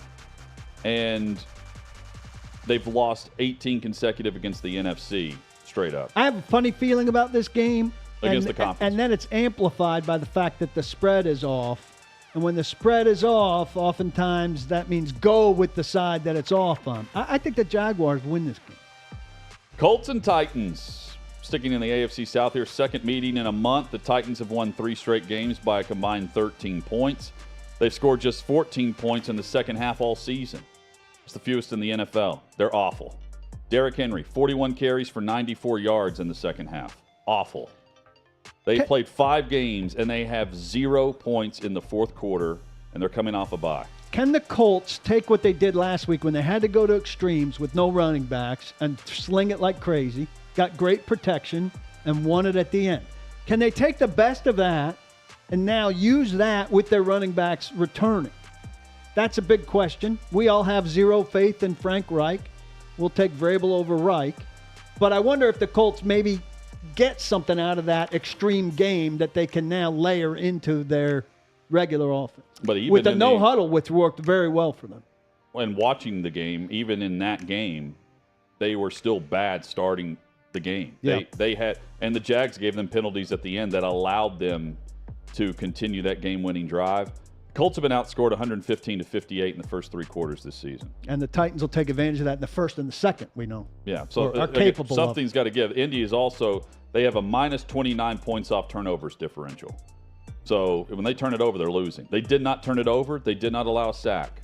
Well, Matt Ryan, I'm saying, did not throw a pick this past week, and he's been sacked and picked a lot. Did not fumble. That's the more shocking revelation if that happened this past weekend. First game with at least 3 touchdowns and no interceptions since week 4 of last season for Matt Ryan.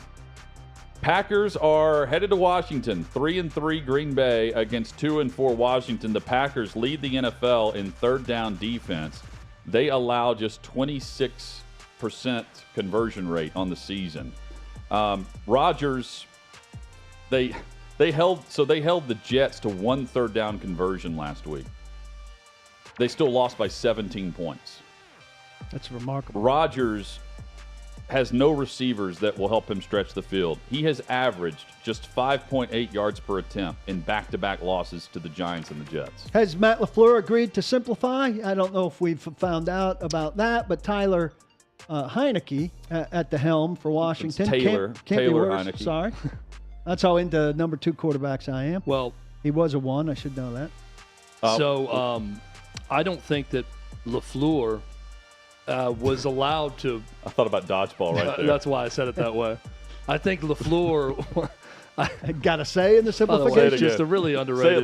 Say it exactly the way we say it. I think LaFleur. There we go. He was not given the option to agree with Aaron Rodgers or not. Aaron Rodgers made the decision to simplify things when he announced it in his press conference. Let me translate for you. Of the flower. Yes. Hutton loves my French. Instead of it's a Peter LaFleur's brother, Matt. Washington has 10 sacks, and that 10 sacks in the last 2 games, 19 total. That is good for 3rd in the NFL. And Bit Chase surprising Young, because Chase Young's not playing. Yeah. Late afternoon kicks, Jets at Broncos. This courtesy of ESPN's Rich Cimini.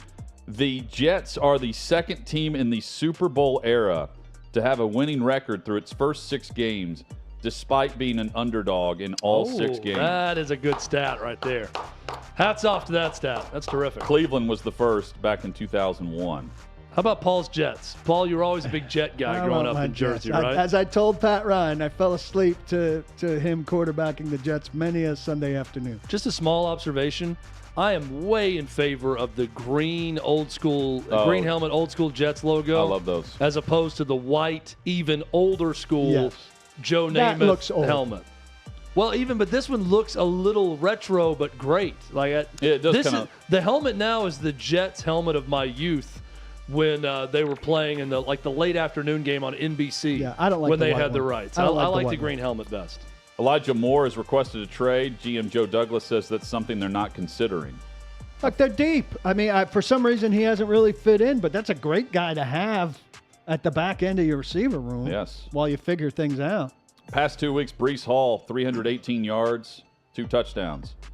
The Broncos have held 5 of their 6 opponents to under 20 points. Look, their defense is doing quite well. It's just that their offense can't do anything. The last time the Jets started 3-0 on the road was 2010, and that's the last time they made the playoffs. Just saying. They have a chance to do that. 1-3-1, the Texans against the 1-4 Raiders this week. That game will be broadcast to a very small piece of the country. The Raiders defense has given up 11 touchdown passes. They have just 8 sacks in 5 games, and Max Crosby has 6 of those 8. It's boom or bust with Crosby, and that's all they have up front. Houston has scored just 8 offensive touchdowns in 5 games. That's not fun to watch. I mean, we've talked about the quality of offensive football being down. That sounds like the pinnacle of the downness. Yeah, there it is. Depths. And it's in Vegas. We've reached the depths. Seahawks and Chargers will go from Vegas to L.A. 3-3 Seahawks, 4-2 Chargers. The Chargers have won 3 straight games. They're in a first-place tie with the Chiefs in the AFC West. The Seahawks have only held 2 teams to less than 27 points. This is going to be a shootout. And that's with Seattle's defense doing some great things. The Chargers, they just benched J.C. Jackson, their big free agent corner, in the last game. Big disappointment. His quote to Bridget Condon this week on the benching and how bad he's been to start, he acknowledged it. Quote, "Knowing what I can do and I'm not able to do it, I'm not really playing to my full potential. It's upsetting." He's starting again this week. You know what's upsetting? I'm losing my faith in Staley as the coach there. I love the talent on that team. I picked them to win the Super Bowl. I'm feeling some odd dumb. decisions on 4th downs and just too much. Chiefs in San Francisco, 4-2 Kansas City, coming off the loss to Buffalo, now on the road to San Fran. Chiefs are going to go into their bye week after this game. Juju Smith-Schuster had his best game with the Chiefs. First touchdown catch, first 100-yard receiving game. The Chiefs have a league-worst 107.5 opponent passer rating, and they've given up a league-high 15 touchdown passes. 3 of those were to Allen last week. But now Jimmy Garoppolo and company return home, and a touchdown pass for Jimmy G is a dump off to Deebo Samuel. This could be a fun game. Yeah, I think it's an offense-defense game. I don't know that San Francisco has the offense for it, but I think San Francisco has a defense that might slow Kansas City down. I haven't seen the injury report on Bosa. We'll certainly announce that tomorrow, but that's crucial for them with how he plays the run game and, of course, the pass game so well, and the matchup with Mahomes. That could be a sneaky good game. I just said that. Yeah. I'm confirming what you said. 2-4, the Steelers against the 3-3 Dolphins on Sunday Night Football. Tua Tagovailoa makes his return. Tua's back. He's cleared concussion protocol. There's going to be a camera on him the entire game. There are going to be two or three cameras on him. They're going to 360 him. What's going to annoy me is if every time the guy gets touched, we get this like super zoom in. Oh, is he okay? Get ready to be annoyed. Is he all right? Oh, God. Did he stumble right? Please, let the man play football. Let him get out there. He's cleared concussion protocol. Let's get past that, and let's let him go. Over under for roughing the passer? 1.5 or 2.5? There'll be 1. They'll send a message. Well, for the game, because they're if going to call Pickett one off plays, for one early. Kenny Pickett's also coming on off a concussion. All right, let's say Pickett's playing. Over under 2.5. 2.5. Well, which way would I you go over. Well, I don't know who the official is, but I go over. On both guys, I would go. On a Sunday night game, when they're trying to set a tone, I'm over. These aren't marquee quarterbacks, though, so. Tua is now a marquee quarterback when it comes to roughing. He's a made man. He is a made man. Those back-to-back concussions made him a made man with the NFL. Here's how this game is determined. Can Miami do what every other team has done to Najee Harris? Because with the quarterback play in Pittsburgh, with what's going on with Miami and the offense, you're getting Tua back in there. Najee Harris is averaging 3.2 yards per carry right now. It's been terrible. We haven't even mentioned him in our running back discussion.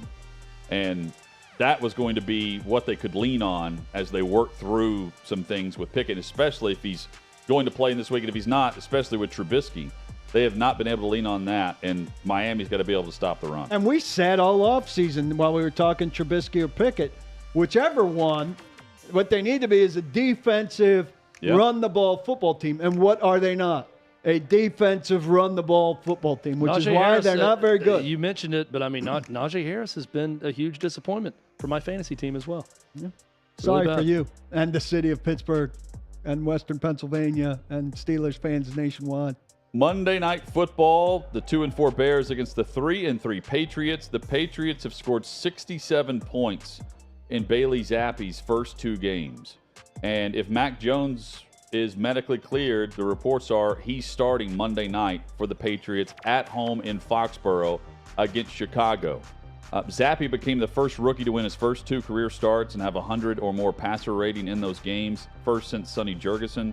And Hunter Henry and Jonnu Smith also last week had their best performance as a tandem since they signed New England. That's something else they've been able to spark with Bailey Zappe. Tight end. I'm curious to see what happens with Mac Jones when he comes back. If it's this week, watch the tight end play because Zappe got their high-priced tight ends involved in their offense. I think Monday would be Game 7 of the ALCS. If it's not, on behalf of the Bears, I have one question. You got a good movie for me for Monday night? Well, keep striking out 17 times in a game. You don't have to worry about a Game 7, Paul. Yeah. You'll be clear. You'll be free. In which case, I need a film because I ain't watching the Bears. You'll be free. The Bears will last about a quarter. I'll find a film over the weekend. I'll send you a recommendation. Thank you. When the Patriots get a turnover, they score, and if they turn it over, they find a stop. That's why we've seen a run here with them winning. They're plus 33 on points off turnovers differential. I think we've agreed that at the very minimum, the Patriots have established they are good enough to beat bad teams. And I think we're in consensus that the Bears are very much a bad team.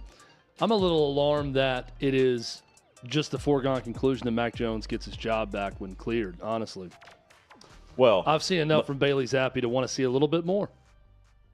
Then maybe they take an extra week to give him an extra week on the high ankle sprain. But the reports are, he's back at practice. He's been at practice limited. And right from the start. The reports from The Athletic this morning were there's a chance we could see him play immediately as soon as Monday, as soon as he's immediately cleared. Which is interesting because there was that side story, Zappe's doing everything they ask, and Breer said, Jones isn't particularly happy with the situation and has kind of let it be known or whatever, which is not the Patriots' way, especially for a second-year player. Some big sports broadcasting news just broke during that segment. Let's get into it when we come back. Excellent. This is OutKick 360.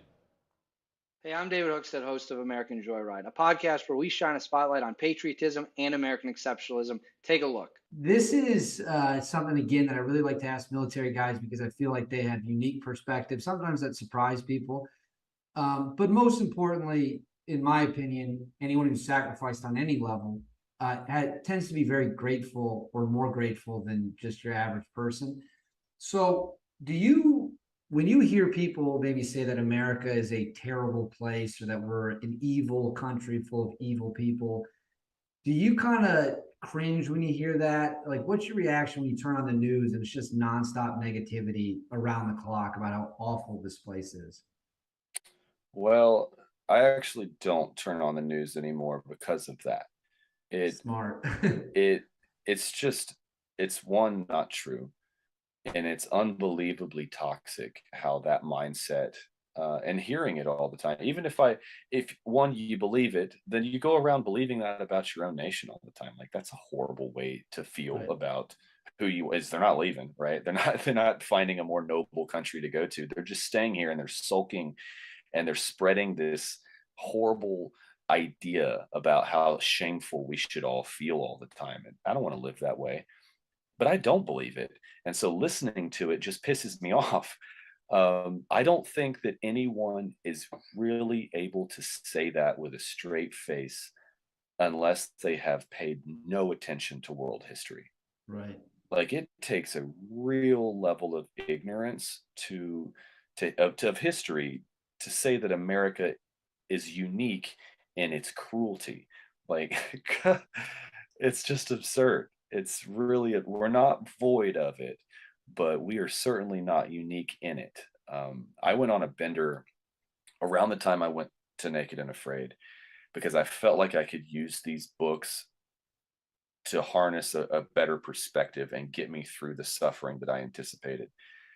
And they were recommendations by Jordan Peterson, who I like to, listen to a lot of the things he says. He's a very interesting person as well. But I read The Gulag Archipelago. I read Mao's Famine, Unit 731. The old Japanese torture unit. Oh yeah. I read The Making of, what was it? It was another German book about the psychology of how they got these German policemen to do murders who were just regular cops. Oh, yeah. I think I know what you're talking about. And it's about how like none of them opted out of it. Like they just all were okay. I know the book you're referring to. Yeah, man. And sort of the peer pressure involved, or the, how that happens. I read all of those books, and I'll be honest, it probably took me 3 or 4 months to get over them. Like Unit 731 with the Japanese torture camps was specifically difficult. The Rape of Nanking, that was another one. Holy hell. Like, how could you look at America and honestly believe, like, yes, we had slavery, but slavery was brought here because it was everywhere else, right? Like, this was the place everyone was going. We didn't invent it here, but we did get rid of it.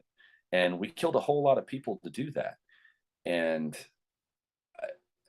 I think that the people that say that, one, are either trying to be trendy and different, and they just don't understand what the hell they're saying. Make sure to catch every single episode of American Joyride at OutKick.com.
Been a fun show, Thursday edition, OutKick 360 from 6th and Peabody with Yeehaw Beer and Old Smoky Moonshine. Got some sports broadcasting news, Chadwick? Yeah, also, we should just roll on our breaks, just unedited, just go to a complete different show. That was a good one. During the breaks. It's a whole different show. We'd It really be in is. so much trouble, but it would be worth your time for sure. It's a different show. Don't, guys, by the way, please don't ever actually do that. Yeah. We're just pretending. Don't hit record.